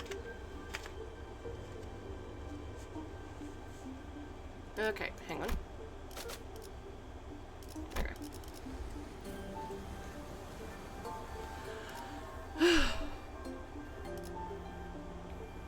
Hang on. I'm gonna look and see how long this is, just because I want to know how long I'm in for.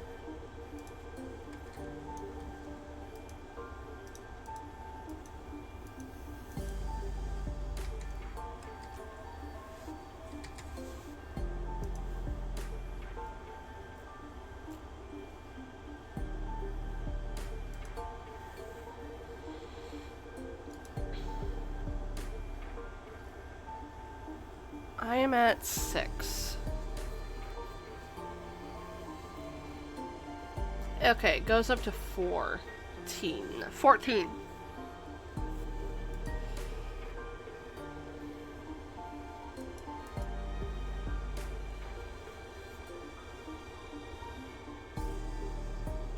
Okay.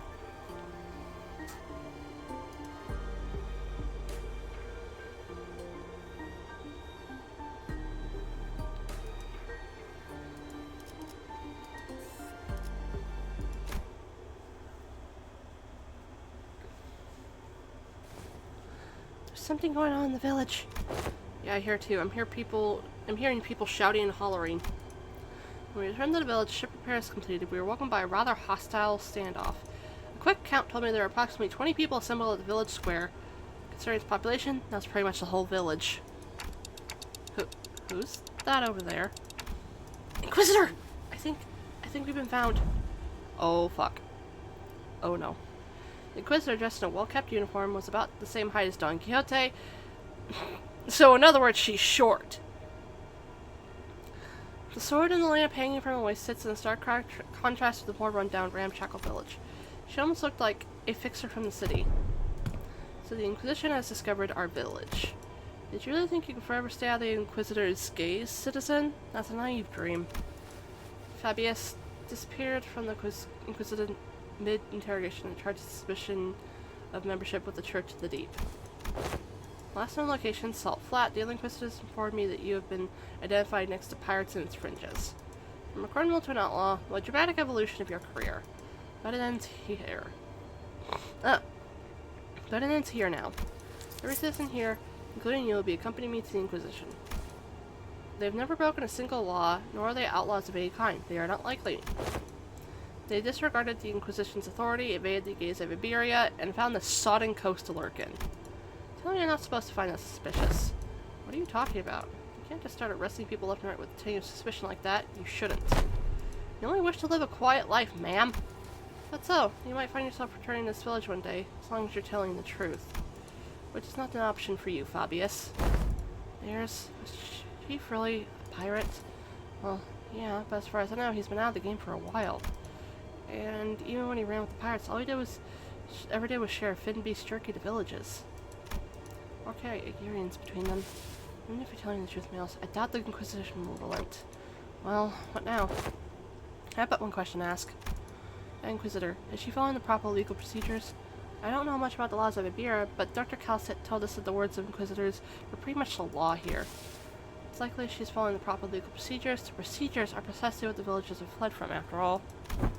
Then it is decided. Otis quietly dragged me aside and whispered outside Mayor's earshot. The manager right next to me seemed to have picked it up, though. Executive manager, we best immediately return to the ship, take command of it, and sail out on our own. It's unwise to involve ourselves in this conflict. What are you seriously suggesting we just let them arrest the villagers? Didn't you hear what the Inquisitor said? Seems quite cut and dry for me. If this is just standard procedure with no local laws broken, we are in no place to involve ourselves. I'm so sorry. Oh my word.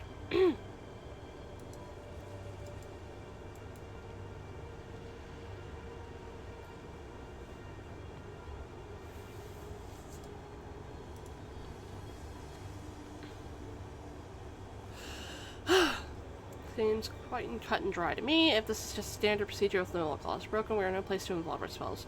Our best hope is to take the ship before they impound that too. We can't do that. Even if it's standard procedure, even if they're working within the law, it's not... You stayed up to hear Mira's story too, didn't you? You know, the Incorporated Inquisitors were working within the laws too, when they came for the village. That was standard procedure too. If anyone had stepped in, then... I know what you went through, but I'd still rather not take a risk in an unfamiliar environment like this. I'll try my best to figure out how to sail that ship. If I cannot, then I have faith in Ishmael to quickly learn its controls. Can't say you're wrong, but I don't know. Do you or I know anything about the ocean currents here, Otis? We can get the ship going, but I can't guarantee that we'll reach the dimensional door without any trouble. Do you know anything about the sea currents in this region? Not much, but I know the coastal sea somewhat. And you can't fight the Inquisitors strictly here in Iberia. Playing with the ship might be the better option. Huh? What should we do, Dante? I guess it's kind of awkward for us to take the ship and go, huh? How about we try to talk to the Inquisitor then? I think we should at least try to hear them out first, them being the Inquisitor and the Chief both. If this session goes well, we might even be able to get the Inquisition support. Like Mr. Hung Lu said, we should hear them out first, then try to convince them. I agree with them both. First, let's at least see what the Inquisitor has to say. Rabbit's right, she says. You're saying the translation is accurate, Sinclair. Right, there's no way we should choose anything other than violence, right? Idiots. It's because the other options are pointless. Inquisitor seen us, we're already under suspicion. She'll doubtlessly try to stop us if we flee now. So talk first, lower her guard, then attack. Pretty sure that's not what Amaya meant. Amaya? I don't know. Oh, she's right onto us. We shouldn't give her any excuse to attack us by running away. I was wondering what you were doing there, lurking in the background. Clock-shaped head. Are you from the Colombian Union? They're wearing a clock for a head due to reasons, but they have nothing to do with the Colombian Union. It's the Colombian Union. Tick-tock. What? What language are they speaking? Regardless of whether you're from Colombia or not, you're clearly not from Iberia, let alone this village. You're not wrong, but I think there's been a bit of a misunderstanding. I'm quite certain you don't know enough about these villagers to stand between them and an Inquisitor. How long have you been staying here? 2 days? Buddy, don't just tell her that. 2 days? That's a chicanery. Get out of my way, outsider. The attempt here has been made on quite the unstable ground. Please lend us your ear for a minute, Inquisitor. I'm Amiya. We have Rosans. Yes, I'm aware of the Iberia's close border situation. I hope swelling with me as Amiya began confidence unlike Leclerc. Alas, this was short-lived. Thanks to the Inquisitor's quick retort. I couldn't help place my palm against my forehead at the exchange that followed. But not only are we dealing with outsider dubious extortion, we have an illegal entry as well. We had to, because the issue demands urgency, and I've been briefed. Recently crossing the border, didn't you? I don't know how urgent that issue could be, but I doubt it's anything more significant than the situation at hand for Iberia and its Inquisition. The High Inquisitor is handling the Rhode Island issue. Stay put and await the consequences while he and the chatty med doctor of yours talk it out. Do know that your treatment may depend on her negotiation skills. As for the village chief, I understand that you have the right to arrest him, as he is a fugitive who has fled in the middle of an interrogation and has been sailing with the pirates. However, it is an inhumane treatment to arrest the rest of the villagers as well. Inhumane, the decision is well within the rights that bestowed upon the Inquisition. They lived for years right next to that highly suspicious Aegir. I can't pronounce that. The Inquisition must investigate the rest of them as well to identify whether they have committed any acts of treason against our laws. This isn't going anywhere, is it? Listen, they've been surviving for years upon years by the coast without the protection of the Inquisition, and that simply cannot make sense. Oh, I think I've heard enough from you. Ain't it funny how you're blaming them for what is essentially a failure of your responsibilities? Now you roll up in here only to go, they shouldn't be alive, I'm arresting them all? What are you saying, these people shall be dead or something? I am not. There's no other way to cut it. People simply shouldn't be able to survive in a place like this. Not for this long.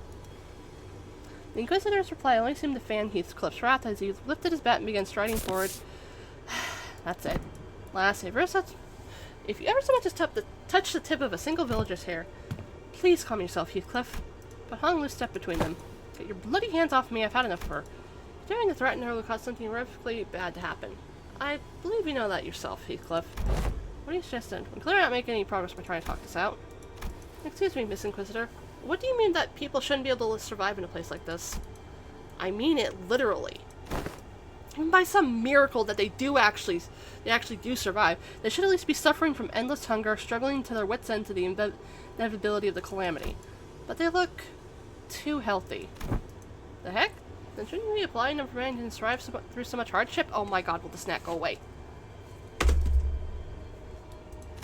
I'm an Inquisitor. I'm not some crazy person on a power high who goes around accosting and arresting civilians of Iberia straight to the gallows, okay?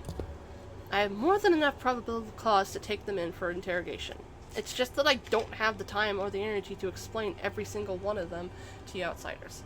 I promise them a fair judgment, whichever way that may be, after a proper investigation. Stop it with this obstruction of justice.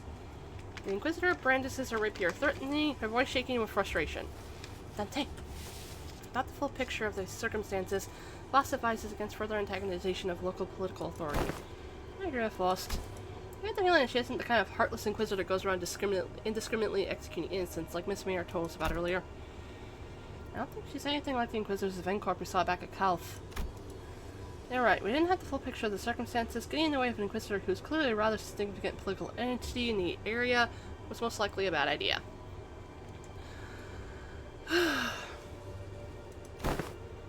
Isn't the Inquisitor's job to answer your questions? You don't obstruct me, then instead I'll show no signs of ending. Miss Mayers, I can answer your questions, so for now do as the Inquisitor says. Mayers, who had been hiding behind us ever since return to the village, suddenly stepped forward. Yeah, what of thy grandfather and the villagers? It's alright. I'm sure this is happening only because the Inquisitor doesn't know. What do you mean you'll answer the questions? About the profound silence. Mayer's response to oath was by a single concept. Didn't quite grasp its significance, but it seems to surprise the Inquisitor. That's what they call the calamity that's destroyed Iberia.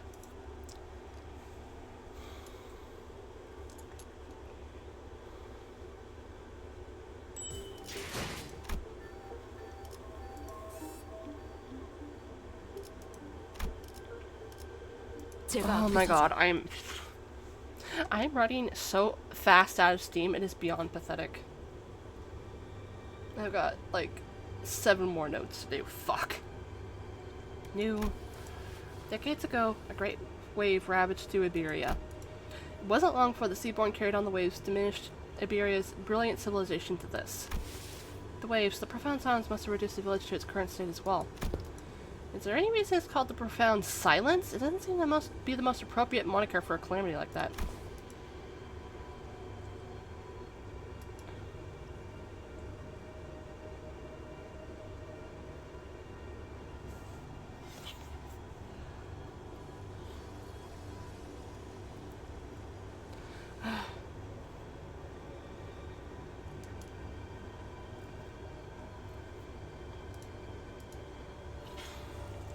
No, sorry. It's because the sea went dead silent before the waves came. The silence acclaimed the ships out at sea, then the cities of Iberia, then the Iberians. No one could say a word in the face of the ineffable calamity. What just are you?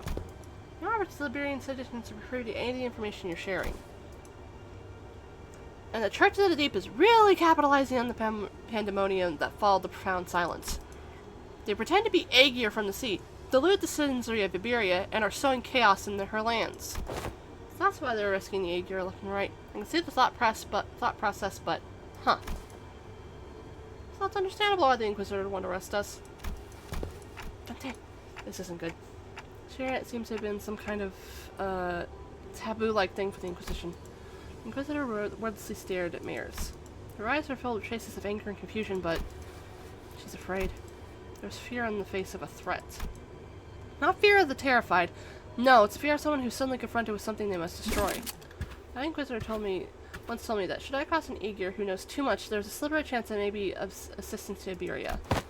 Cease! Thou threatening the innocent with thy brand stained the firearm! Most are seduced by the allure of the sea. Thus they are, with little doubt, our foes. I got a bad feeling about this. Get out of my way, outsider! Final warning. Run! Quick on the uptake as always, Rhodia slung Mears over her shoulder and ran past the villagers, while the scarers scattered in all directions to distract the Inquisitor. The Inquisitor draws her firearm. In the midst of all that action, Don Quixote rushes towards the Inquisitor without a moment's hesitation. Don Quixote! Thou shalt go no further. I have fixed your just enchant abide but as thou persecute them. Forsooth, 'tis about delayed, not avoided. This clash is inevitable. That moment cries the second for this could directly make us a new enemy. What? Monster. A large obsidian crystallization in the shape of a monster burst forth between the two of them. Gah! Who is it this time? That's enough meaningless bickering. Dr. Calcit! Do you know her? Yes, she's Dr. Calcit, Rhode Island's medical department's... Ah! Dr. Calcit, behind you! Shoot first, talk later. Is it? The negotiations are over. From this moment onward, Rhode Island is now operating within legal capacity on Iberian territory under the Inquisition's authorization. The Inquisitor fired a blast at that firearm-looking weapon, but the monster summoned by Calcit managed to deflect it. A cannonball thrown from the weapon punched clean through the wall of the building we stayed the night in, before punching through several of the buildings behind it. That was enough to instantly freeze the citizens in the villages on the spot. That penetrated the building. Though the walls may be weaker than the head standard for what counts as a building exterior, to punch through so many is... what a precise point it makes. Now's not the time now's not the time to stand around impressed. Jesus Christ. The violation of a taboo to have that much penetrative power in a firearm. We're not in the city, don't lose your head over this. Taboos don't apply here. My head knows how to be true, yet my heart finds it difficult to be still. That is enough of that discussion for now. I have to screenshot something right quick.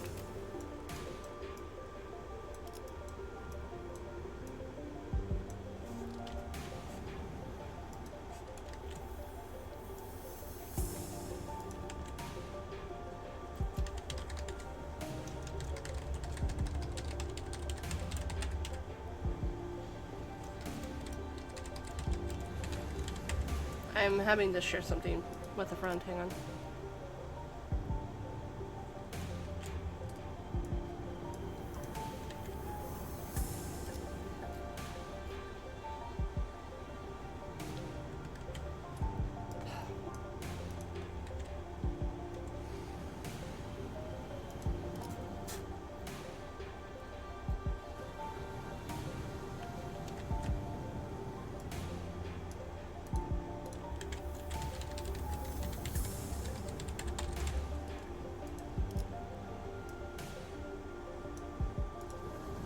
Okay.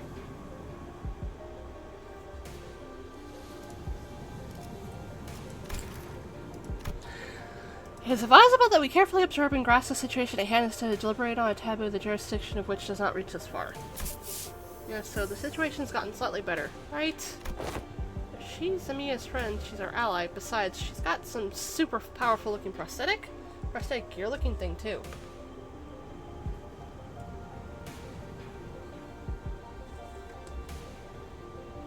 I need to get proper things to put my plushies on because they keep falling over. Is that what you think? I apologize for the disappointment, but I'm not on anyone's side. In other words, your particular domination ally might not be entirely correct. However, if I must find my allegiance, let me inform you that closest able would be that I am Inquisitor Irene's ally, Dr. Calcit. Mia, outsiders. Much you'd like to deny it, this Inquisitor's suspicions are true. While it can be said the process by which he reached that conclusion was unfair, the conclusion itself is, without a doubt, correct. So they're actually connected to the Church of the Deep?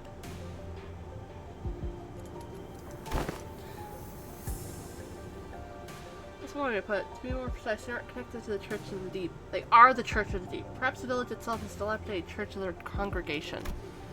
A village, a church? Just look at our buildings. Where would we even congregate? Your thoughts, Faust? There are too many reasons by which we may analyze the decision. However, the fact that Amiya's colleagues made the same argument as the Inquisitor brings the accused defense into question. I cannot hardly believe that young Mayors is lying to us. Hold on, you've been chatting playing with that Quisition or whatever. How do I know we weren't aligned with them the whole time? I see. You really are all entirely in the dark. An expected outcome, given that all of you may be from a place far beyond the dimensional door. As fortune should have it, there's no need for you to know it anyway.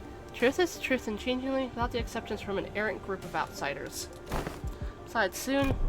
I'm sorry, it seems that we mired you in this trouble. Ah, say no such thing. We should not abide by one such injustice such as perpetrated before our eyes. The village has already been identified by the Inquisition. The Inquisition has even brought an ally. It seems quite unlikely that their words shall resolve this conflict. But we promise you, we will take responsibility for what is done. We have benefited far too much from your warmth and kindness to not do so. The village chief with a benevolent look pulled a dagger from his cloth, and I immediately knew what Calcit was about to say. Take responsibility. You don't have to go that far. Blimey! We are now departing for the sea. Yet, as we cannot bring ourselves to leave you here, I must ask you to join us for this journey. Become our bloodkin. What? What are you doing? Stop! The anticipated, or perhaps I was simply in denial of this rising dread. Ambush did not end there. Damn it, the Inquisitor was right. The villagers suddenly began shanking the sinners with weaponry they had concealed in their clothes. Oh god. And it seemed they were coming for me as well. Ah! Amiya, on your left! Amiya materialized a black ribbon-like apparition, parrying away the dagger flying in my direction. Another villager rushed in, taking advantage of the opening.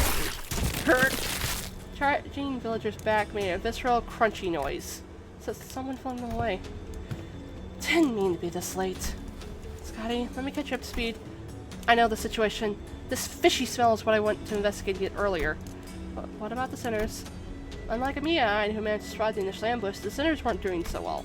At least we had a silver lining that the Inquisitor and Calcit's quick understanding of the situation and subsequent retaliation led the villagers away from the sinners. How? I didn't notice anything silly or aggression. I have nothing to say. Why would we hold any animosity toward you? Why would we intend to kill you?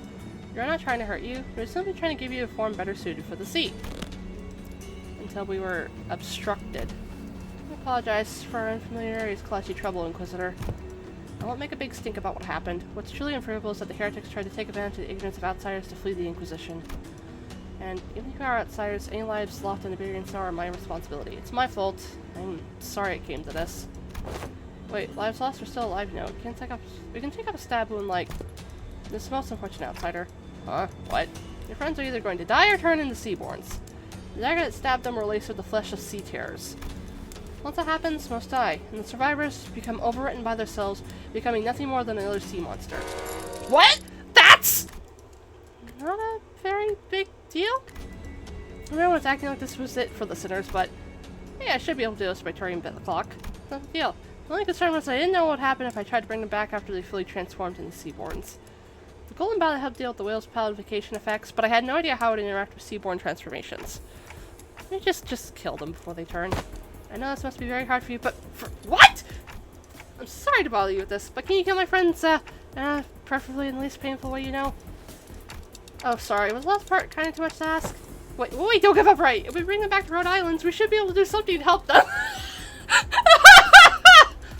How should I play this? Guys, can you? Dante, I know what you mean, but I just can't right now. My strength has rapidly deteriorated since the ambush. It's kind of tingly too, so maybe they use some kind of paralytic cocktail? Just trust me this one time. I can assure you that I'm not giving up on them. But, Mia, can you understand the outsider's speech? Yes, it's just that they're making a pretty difficult request. They want me to kill all their friends before they transform into seaborns. Okay! And before we even knew it, Scotty had already decapitated the sinners, none of whom were resisted. Mia seemed to have been taken aback by how fast Scotty jumped into action. But what are you doing? Scotty? Don't let this spook you. This is just how we roll. The clock turns! The decapitated head three-pointed headless torso, connecting with the threads of blood. Sensation is out of reversal. It feels as though the sinners and I are severed from the rest of the world, rewinding in isolation. Is this rewinding us going back in time, or are we defining the concept itself? This pain is multifold worse than the sensation of a straightforward decapitator. The pain is in the heart. As the current of death reverses, I sense a deep, crushing isolation. The wounds are disappearing. Resurrection, metamorphosis, or time reversal. Puzzling. I have no knowledge with which to interpret this technology. The cost seems to be that the pain is transferred to the one who rewinds. But that seems too small a price for such great power. Though the discussion of whether this can be categorized as power should be explored later. I have to fucking scroll that back because fucking Scotty's just okay. Zoom. God.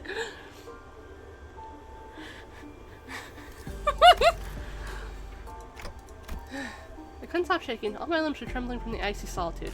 Still, I took a moment to collect myself and ordered the sinners. I don't know what they were thinking, but just what they were thinking, but we should be able to find out once we take them down. I have to share this for a friend. I have to share that fucking unhinged Don Quixote. There we go. Dare to see the executive manager and try to take their life. Prepare thyself without shouting out. Pay the price for making a mockery of justice. Yeah, we can't just let this slide, you know? Unfortunate. I had high hopes that all you would become fine bloodkins. I sent that to the right. Yes, I sent that to the right person. Okay, good. 주분께서 너희에게 거는 기대가 크더군. 최선을 다해라. 주군께서는 사소한 실수로 책잡지 아니하시니 Oh, this is 너무 a... 긴장하지 말고 임하게. Is that a flashbulb? No, it's not.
Okay, this should do.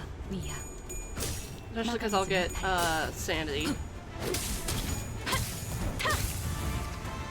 아, 여기서 이런 공격이 잘 먹히는군요.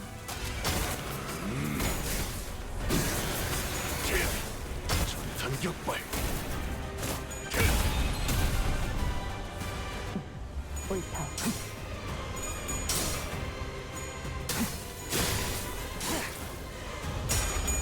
Okay.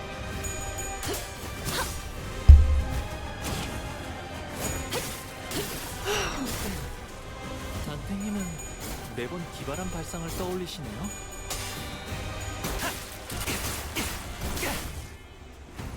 일발장전.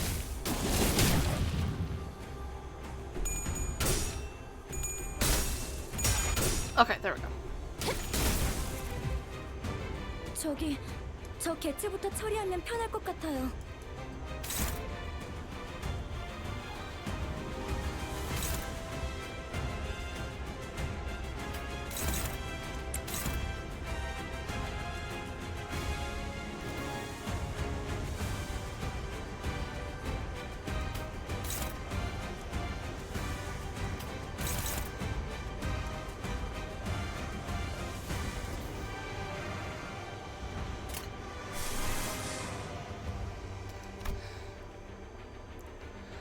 Okay.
화격검. Ma'am!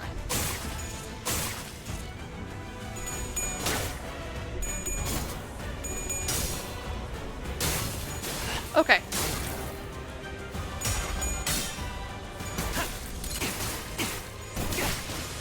차포잡이라. 예상한 것보다 움직임이 더 좋구나. 이것밖에 못하는. 일발장전.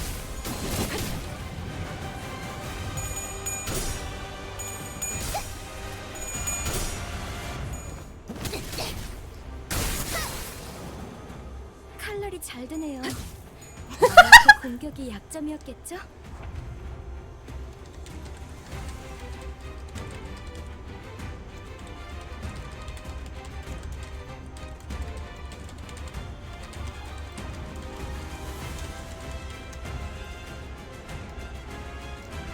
Oh, bother.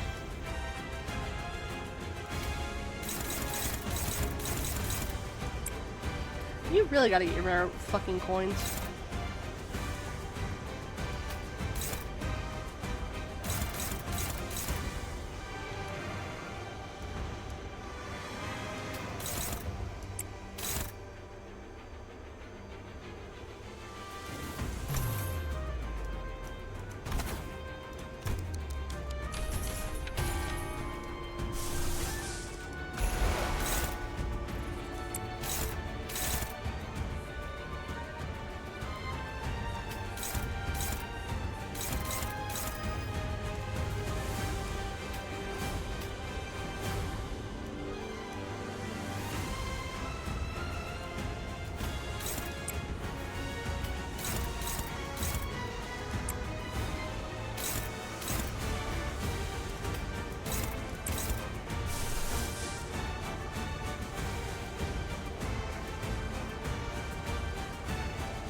Okay, that was a good idea. 이 전투는 승리할 거야.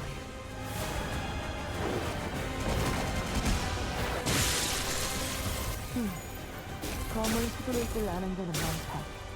Ow. 그 검이 길이 있는지가 중요해. 마음에 들면 들었다. 솔직히 Nope. 말해라 잘. Nope. 보기 드문 용장에게 움직임이 칭찬을 아낄 어설퍼요. 이유가 뭐 있는지.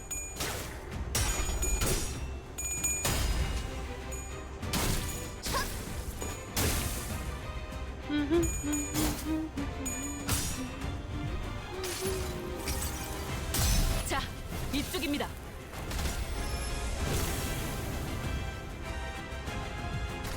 Well, at least I did something. It also reduced a lot of his sanity. Bonk bonk. 적합한 관리법이었어요. 다행이에요.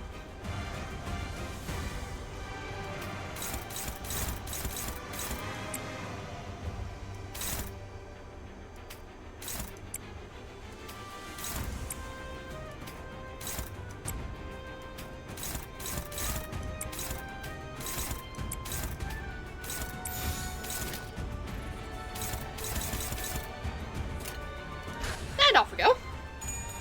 Bit of a rocky start with the first few turns, but looks like we got it.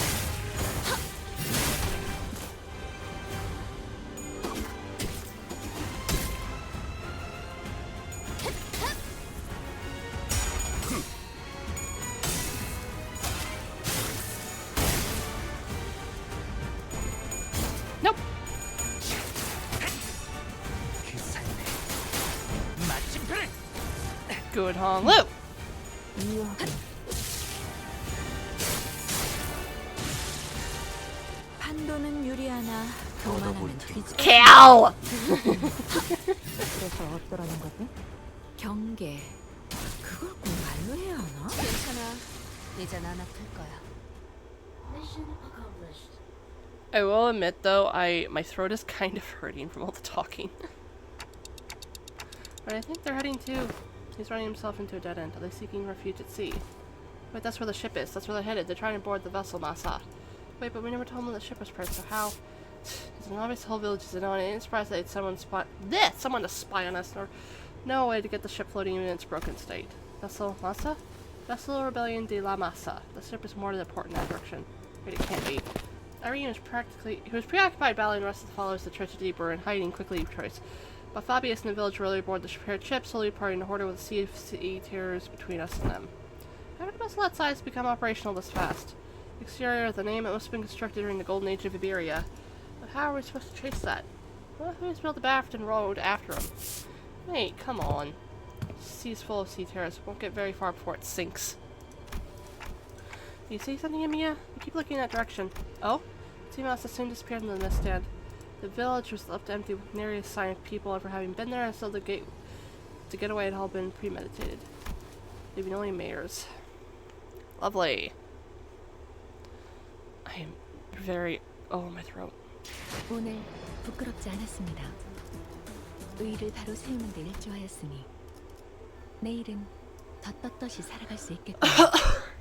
Oh my word.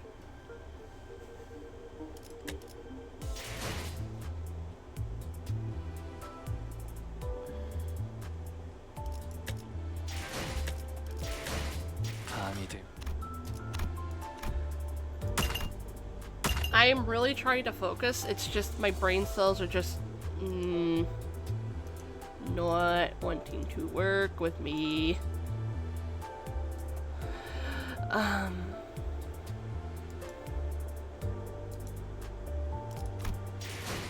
think I just need to do like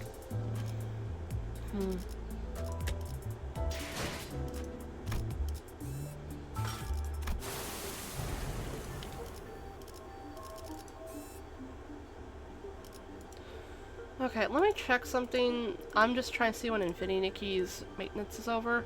It ends in about an hour, okay. Because that's something I'm trying to keep an eye on. Okay. I'm at least going to read this note and one more, because I think that should be enough to get a pull. I could be very wrong. I might be stupid. Damn it! Can't we just take any ship to go after it? It's a research vessel. It can't possibly be very fast. This will be difficult. Even if it's a research vessel, I'm sure it was constructed during the golden age of Iberia, no Irish ship can keep up with it. Which is a problem because I doubt we have any ship that can travel at the same speed. We only have a few small vessels left, which are all anchored too far from this location to be feasible options. Do we have any recourse? No, not unless we can identify the exact location of the vessel. Which is the real problem. We can find ourselves a ship to go after them, yes, but most eyes of Iberia, the lighthouses, were lost during the profound silence. Wait, when you say most, do you mean that there's some left?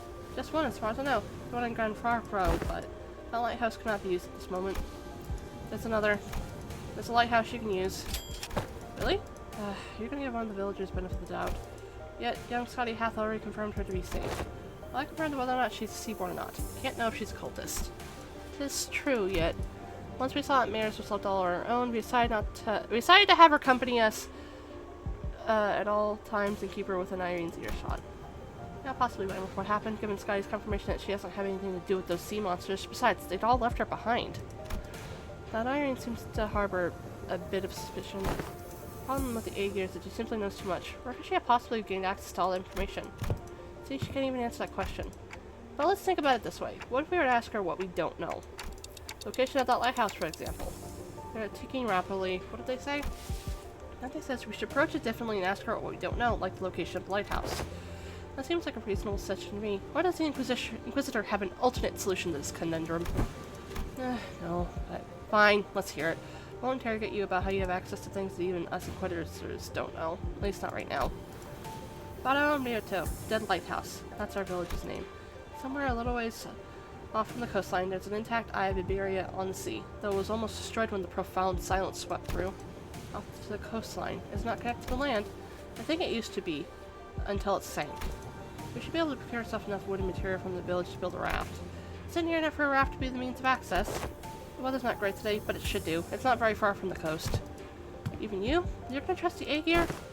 I don't see why I shouldn't. I understand that the Iberians' mistrust of the Aegir is quite profound, yet such sentiment is hollow to the rest of us. Inquisitor Irene, what did you feel when you saw the Rhode Island operator? If you're talking about the Countess, nothing in particular other than slight annoyance when she accused me of being inhumane. So you didn't harbor any hostility nor disgust.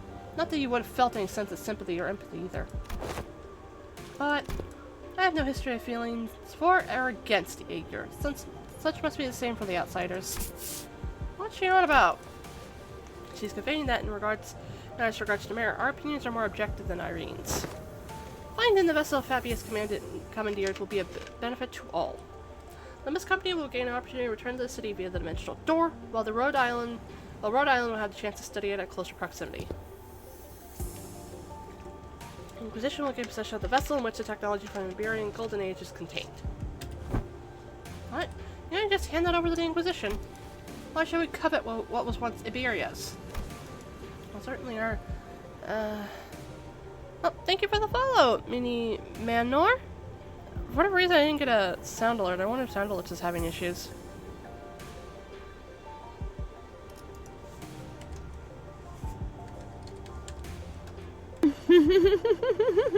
Okay, it's working. I guess the follow thing's a bit broken.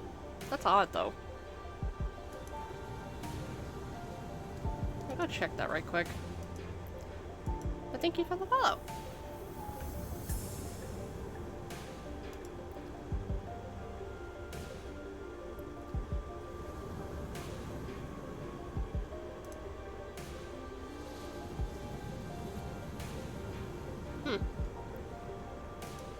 I'm okay. Okay, it seems like that was just one error. Okay. Well, there certainly are aspects of that vessel that draw interest. I already have a state-of-the-art masterpiece known as Mephistopheles. As long as I can be guaranteed, I see no reason to refuse. Irene eventually agreed to put her trust in Mayors. We're in luck, executive manager. It's quite fortunate that our interests align exactly with that of the first strangers we encountered in a strange island. In a strange land. Whoops. Lucky is right. If we were back in the city, it would take them like 3-4 free distortion hunts for us to come to this agreement. Sorry about having to saddle you with this Mares. Please lead us to the lighthouse. Okay, happily. When you said almost destroyed, how almost destroyed is it? heard that the light faded from the lighthouse a long time ago, but the shape still stands, at least it was when I saw it a few months ago. The lighthouse is in an operable state. We're going to need an expert technician to get it back in working order. Technology is based on completely divorced from the popular application of Originium technology, so I doubt there's anyone out there who can work it anymore. Then you needn't worry about that. Here, we have an engineer and a researcher who are geniuses even among those in the city, so we should be able to manage most mechanical failures. Today is just revelation after revelation, eh? I can vouch for Luna's company's skills. I can also work on the simpler tasks. I've learned a thing or two helping out Gramps. Stuff about the lighthouse or various tech stuff. But, well, should we all head to the lighthouse together? No, I'll be leaving the group for a moment. Amaya will accompany you instead. What? After all that, you're just gonna go off on your own? Yes, to join the doctor. It's imperative for the successful execution of this mission. I can't word. Of course, that hinges on Mia and Scotty remaining behind here to assist the rest of you. Thus, I'll leave it to the rest of you to take the Eye of Iberia, the lighthouse, back. Wait, what do you mean, take back the lighthouse? Is there someone or something out there that's taken over the lighthouse called the Eye of Iberia? A likely supposition. Mia, what did the manager of Limbus Company say? They're asking if the lighthouse has been taken over by something. Not a bad intuition. Yeah, so there's a high likelihood that the structure has already been overrun by sea terrors. I don't know about overrun, but I've encountered them a few times when we approached too closely. Normally this is hardly enough personnel to attempt a raid on the lighthouse, but answer me this. Are there any limitations to their arrival? There are no restrictions as long as Dante, the manager, survives. However, do note that battle efficiency deprecates along with prolonged battle due to mounting mental stress on the manager. No need to change the plan then. Mia, use this communicator to alert me as soon as you're able to identify the coordinates of the vessel from the lighthouse. If luck would have it, we should be able to reduce the time it takes to complete the retrieval mission. Blech. Okay, as long as you're not taking everyone with you. It's just her who's leaving, then go ahead. I think we should be fine too. Then let's commence mission Vessel Massa Retrieval. Righto! Step 1 of the plans are off, right? Let's get on with it. It's done! Let's go! What, why are you looking at us like that? Is there something bothering you? Unless you ask, just look at how proactive and quick she is to jump to action. It certainly lives up to the image of an employee working for a large corporation. Thanks, Otis, for that charitable view, I guess. Thanks to Scotty, who had already finished the first step of the plan, we were able to move on to step 2 immediately.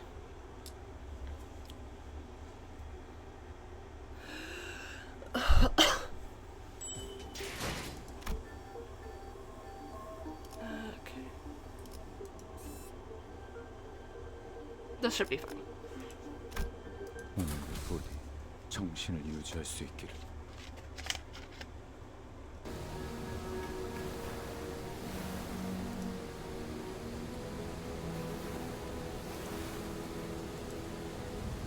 After a while of carefully sailing on Scotty's raft along the coastal cliffs, a gargantuan, shrouded lighthouse emerged from the thick mist.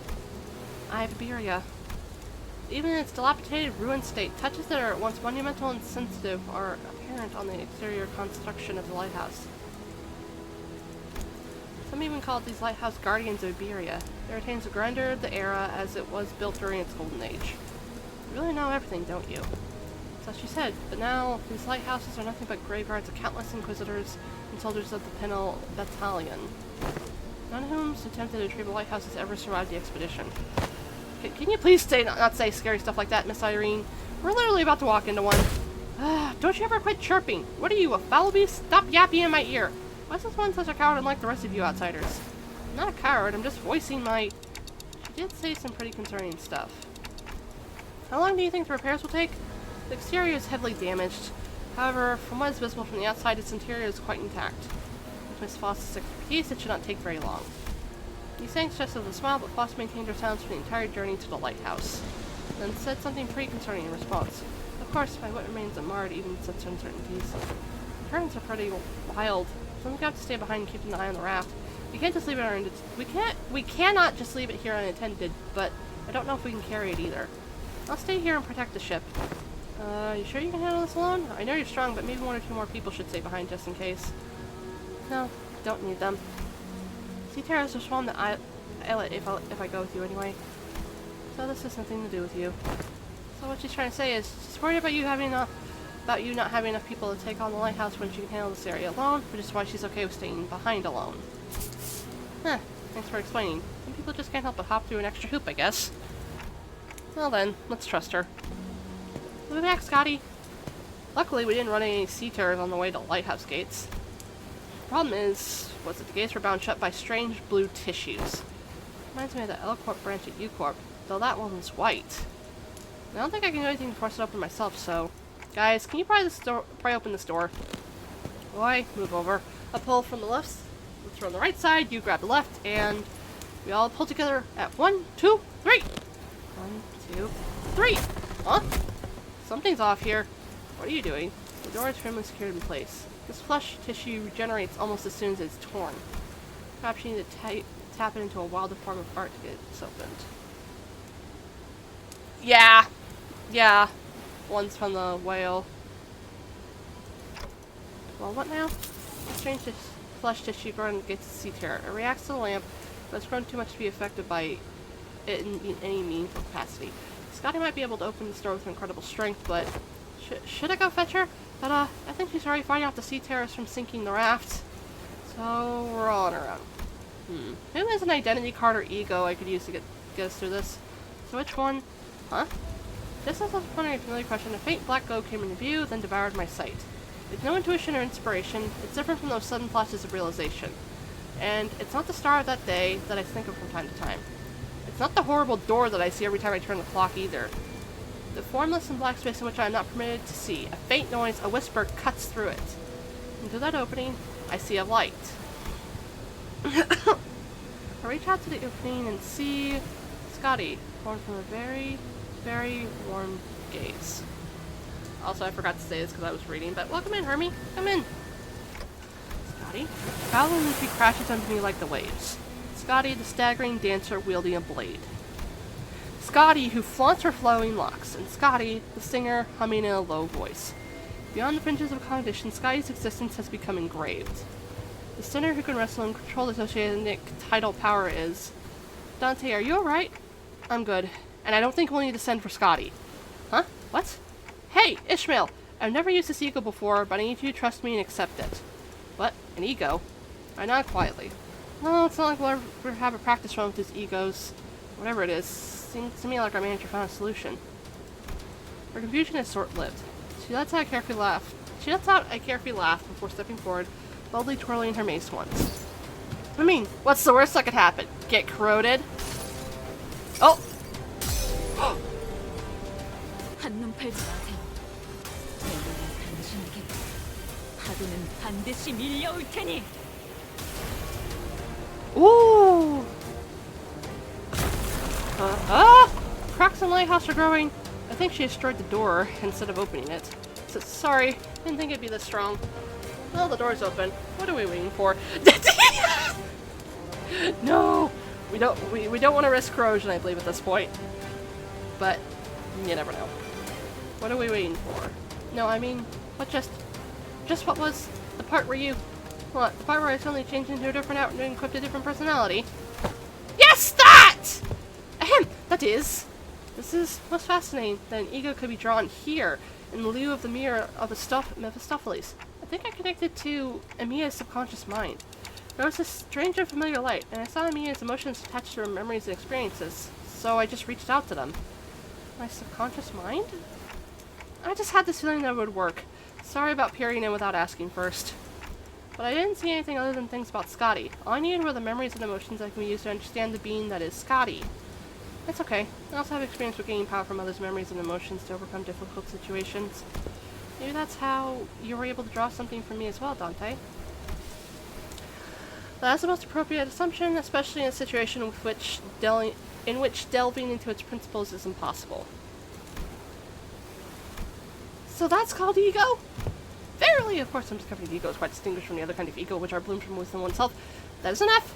No further information is to be divulged to outsiders. Yet it matters not whether young mayors and young Emiya learn of this. I agree with that fool this time. The Inquisitor used an utility projectile that penetrates the outer wall, several of them in fact, of a building, and the head did not pursue her following that breach of taboo. This is clearly not the city. I think I'd better to let her talk or hide out here than hear him bone and whine about not being able to say anything. I am convinced. Do as you will then. The last reply sounded almost sulking, but Don Quixote immediately began to expound upon ego into Irene and Mayor's anyway. But everyone was too busy to pay attention to her, as the wet, slithering noises from a distance had put everyone on edge. I need to get the fucking Ishmael ego. Can we do that later? I got some cleaning up to do. So there's more to see. More sea terrors past the door. I'm getting sea terrors from the sea all converging around Scotty, which means our only roadblocks are sea terrors still lingering around the lighthouse. Let's go. Let's take this lighthouse back. Admittedly, I might take a break from reading to just grind out one of the stages to get the ego. 비록 함께 전장에 Because I'm not 나서는 gonna 건 lie, my 아니지만 throat is hurting a bit from 저희를 talking so 이끌어주는 much. 건 단테님만 할 수 있는 일이에요. 이번에도 분명 원하시는 길로 Oh. 저희를 잘 이끌어 주시겠죠?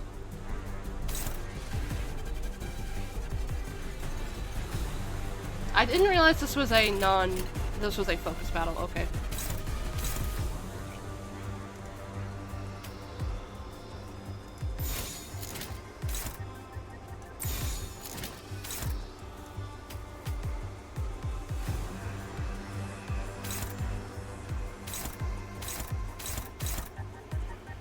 This is fine.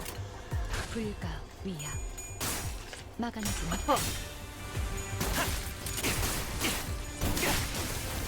다들 첫 여정을 시작했을 때보다 정말 강해지셨네요. 매일 보아하는 일도 지금은 감회가 새로워요.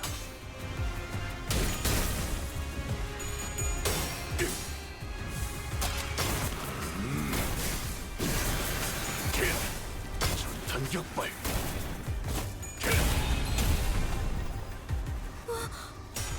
방금 어떻게 하신 거죠? 깜짝 놀랐어요. Bonk.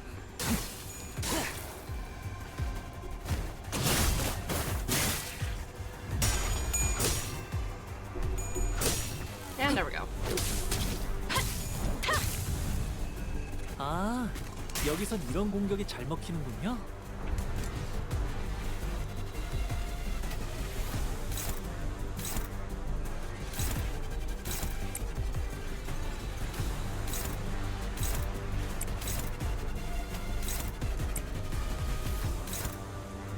Thank you for the hydrate.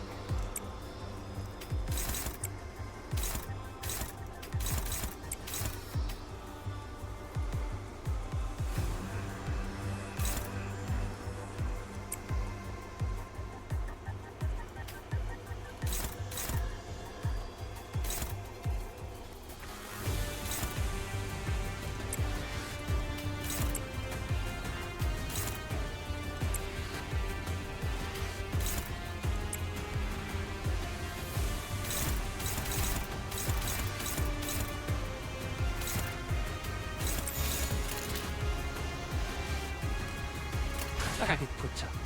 And thank you for the stretch. God, my shoulders are killing me.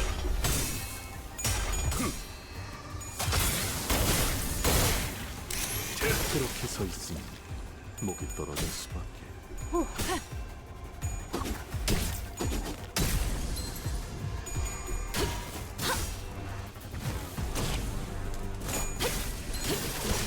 깨치시게. 차포잡이라. 빵, 내 빵, 빵, 사는 빵, 것보다 빵. 움직임이 더 좋구나.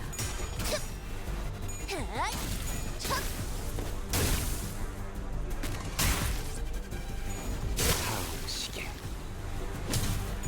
보냈고. 아까 했던 공격 덕에 한결 수월해진 것 같아요. 좋네요.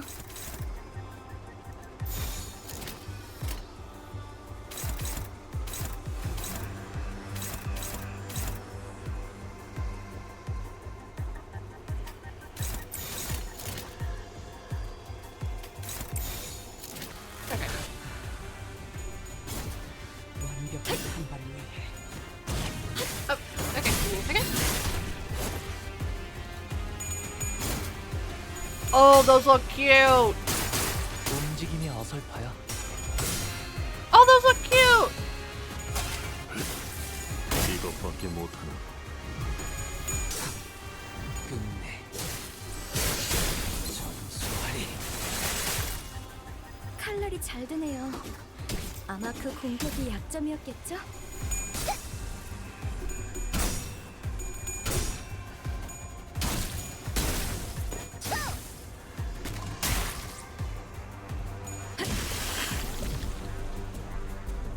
손을 써뒀나? 주의 깊게 살펴라. 아무래도 쉽사리 떨칠 마술은 아닌 모양이다.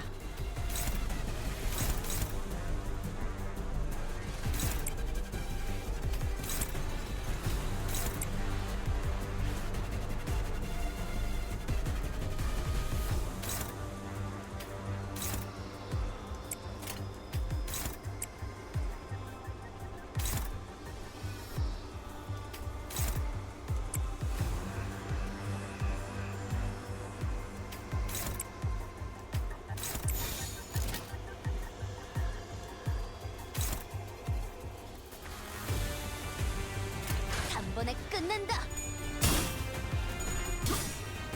Okay. 이제 깨우치시게.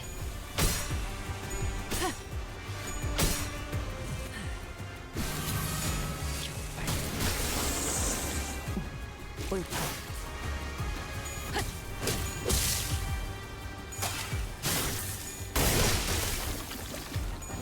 타오르시게.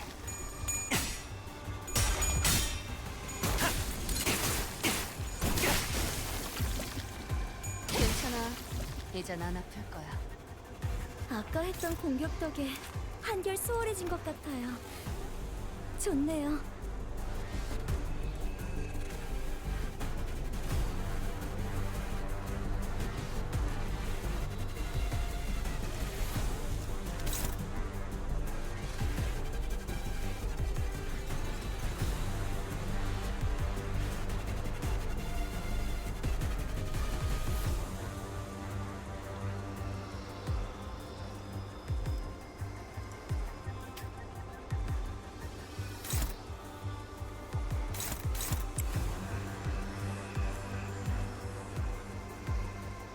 Okay.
God, my fucking rolls were really good. Shit. 그 삶의 마침표를.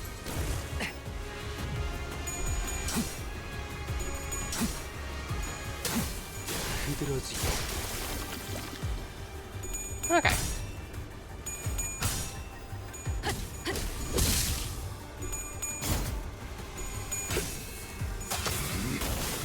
이것밖에 못해.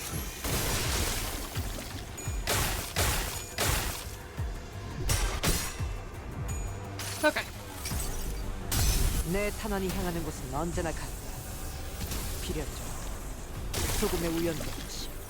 한 번에 이렇게나 Oh shit. Oh, knocked over my drink. That would have been bad. 같네요.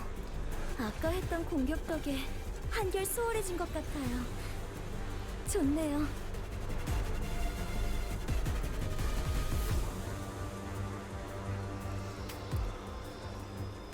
Okay.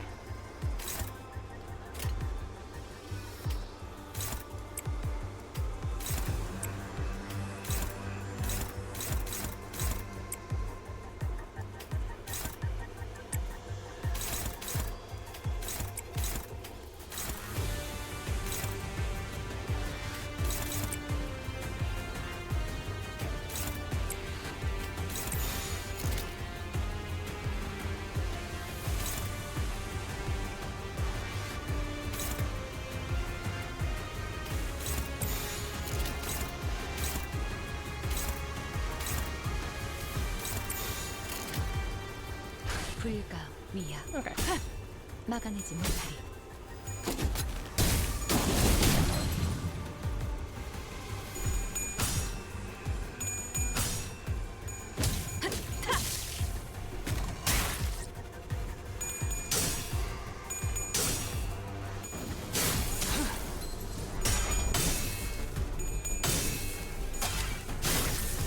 이것밖에 못하나. 괜히 저항하지 말고 받아들여. 그게 덜 아플걸? And boinkus.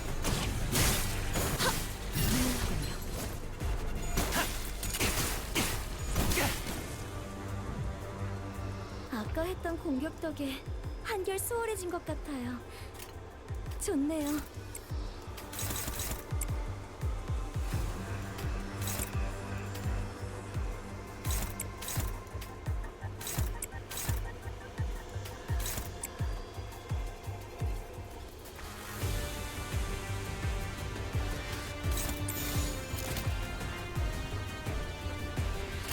단번에 끝낸다. I'm here. And that thing's going to die. Oh, please.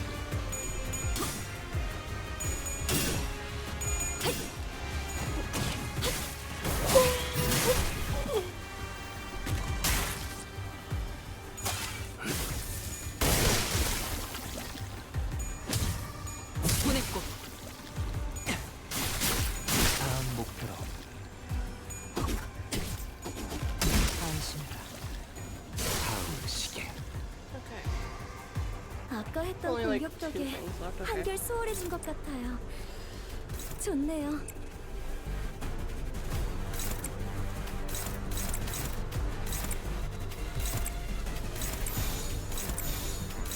Let's just see 순식간에 끝내죠. how much damage gets done before the actual flashing 움직임이 coins get to go through. 괜히 저항하지 말고 받아들여. 그게 덜 아플걸? 제가 묻었네요. 끝내. 다음 시계. Oh god, my arm hurts so much. Oh my god. Ugh. It's achy. Why? It's not even the one I'm 관리자님이 using. 명하는 것이라면 타나는 어디든 무엇이든 누구든 관통해냅니다. 설령 사랑하는 사람일지라도. Okay. Give me a moment. I have at least one idea I could quickly uptie. It's this fucker who I got spooked by on the goddamn Collab banner. I don't know why.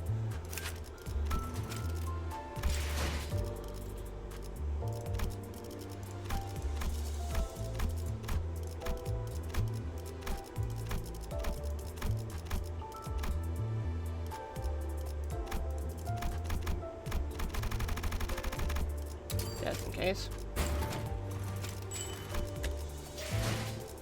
Because I wish to do a pull, but I don't have enough yet, unless I uptie someone. I don't plan to use this dumbass, though. 임무에 나서는가? 함께하는 동료의 숫자는 몇이나 되는가? 총알의 개수를 세어보아야 하여 묻소. I'm also going to skip through this, because I don't really want to see this. Yeah. Oh, wait, there's... I completely missed that, I think. Hang on. Give me a moment.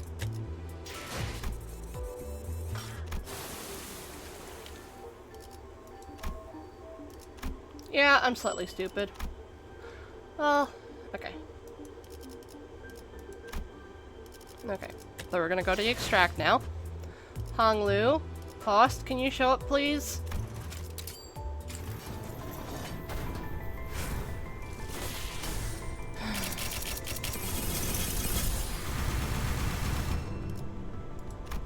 I am mildly annoyed. Just a little bit.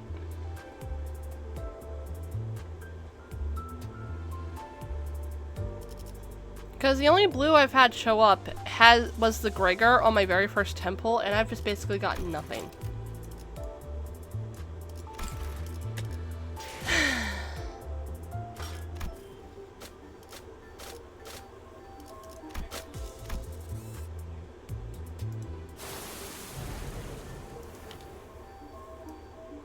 I don't know. know if I feel up to doing more right now because my brain is kind of fried. Yeah!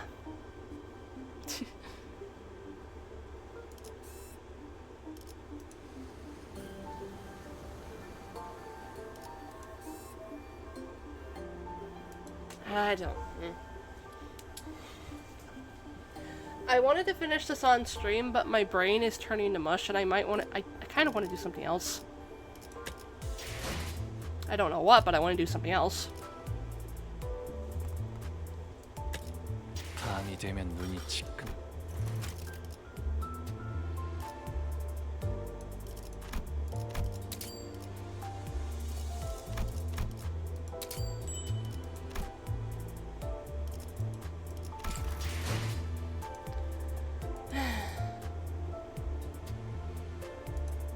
Let me check a few things.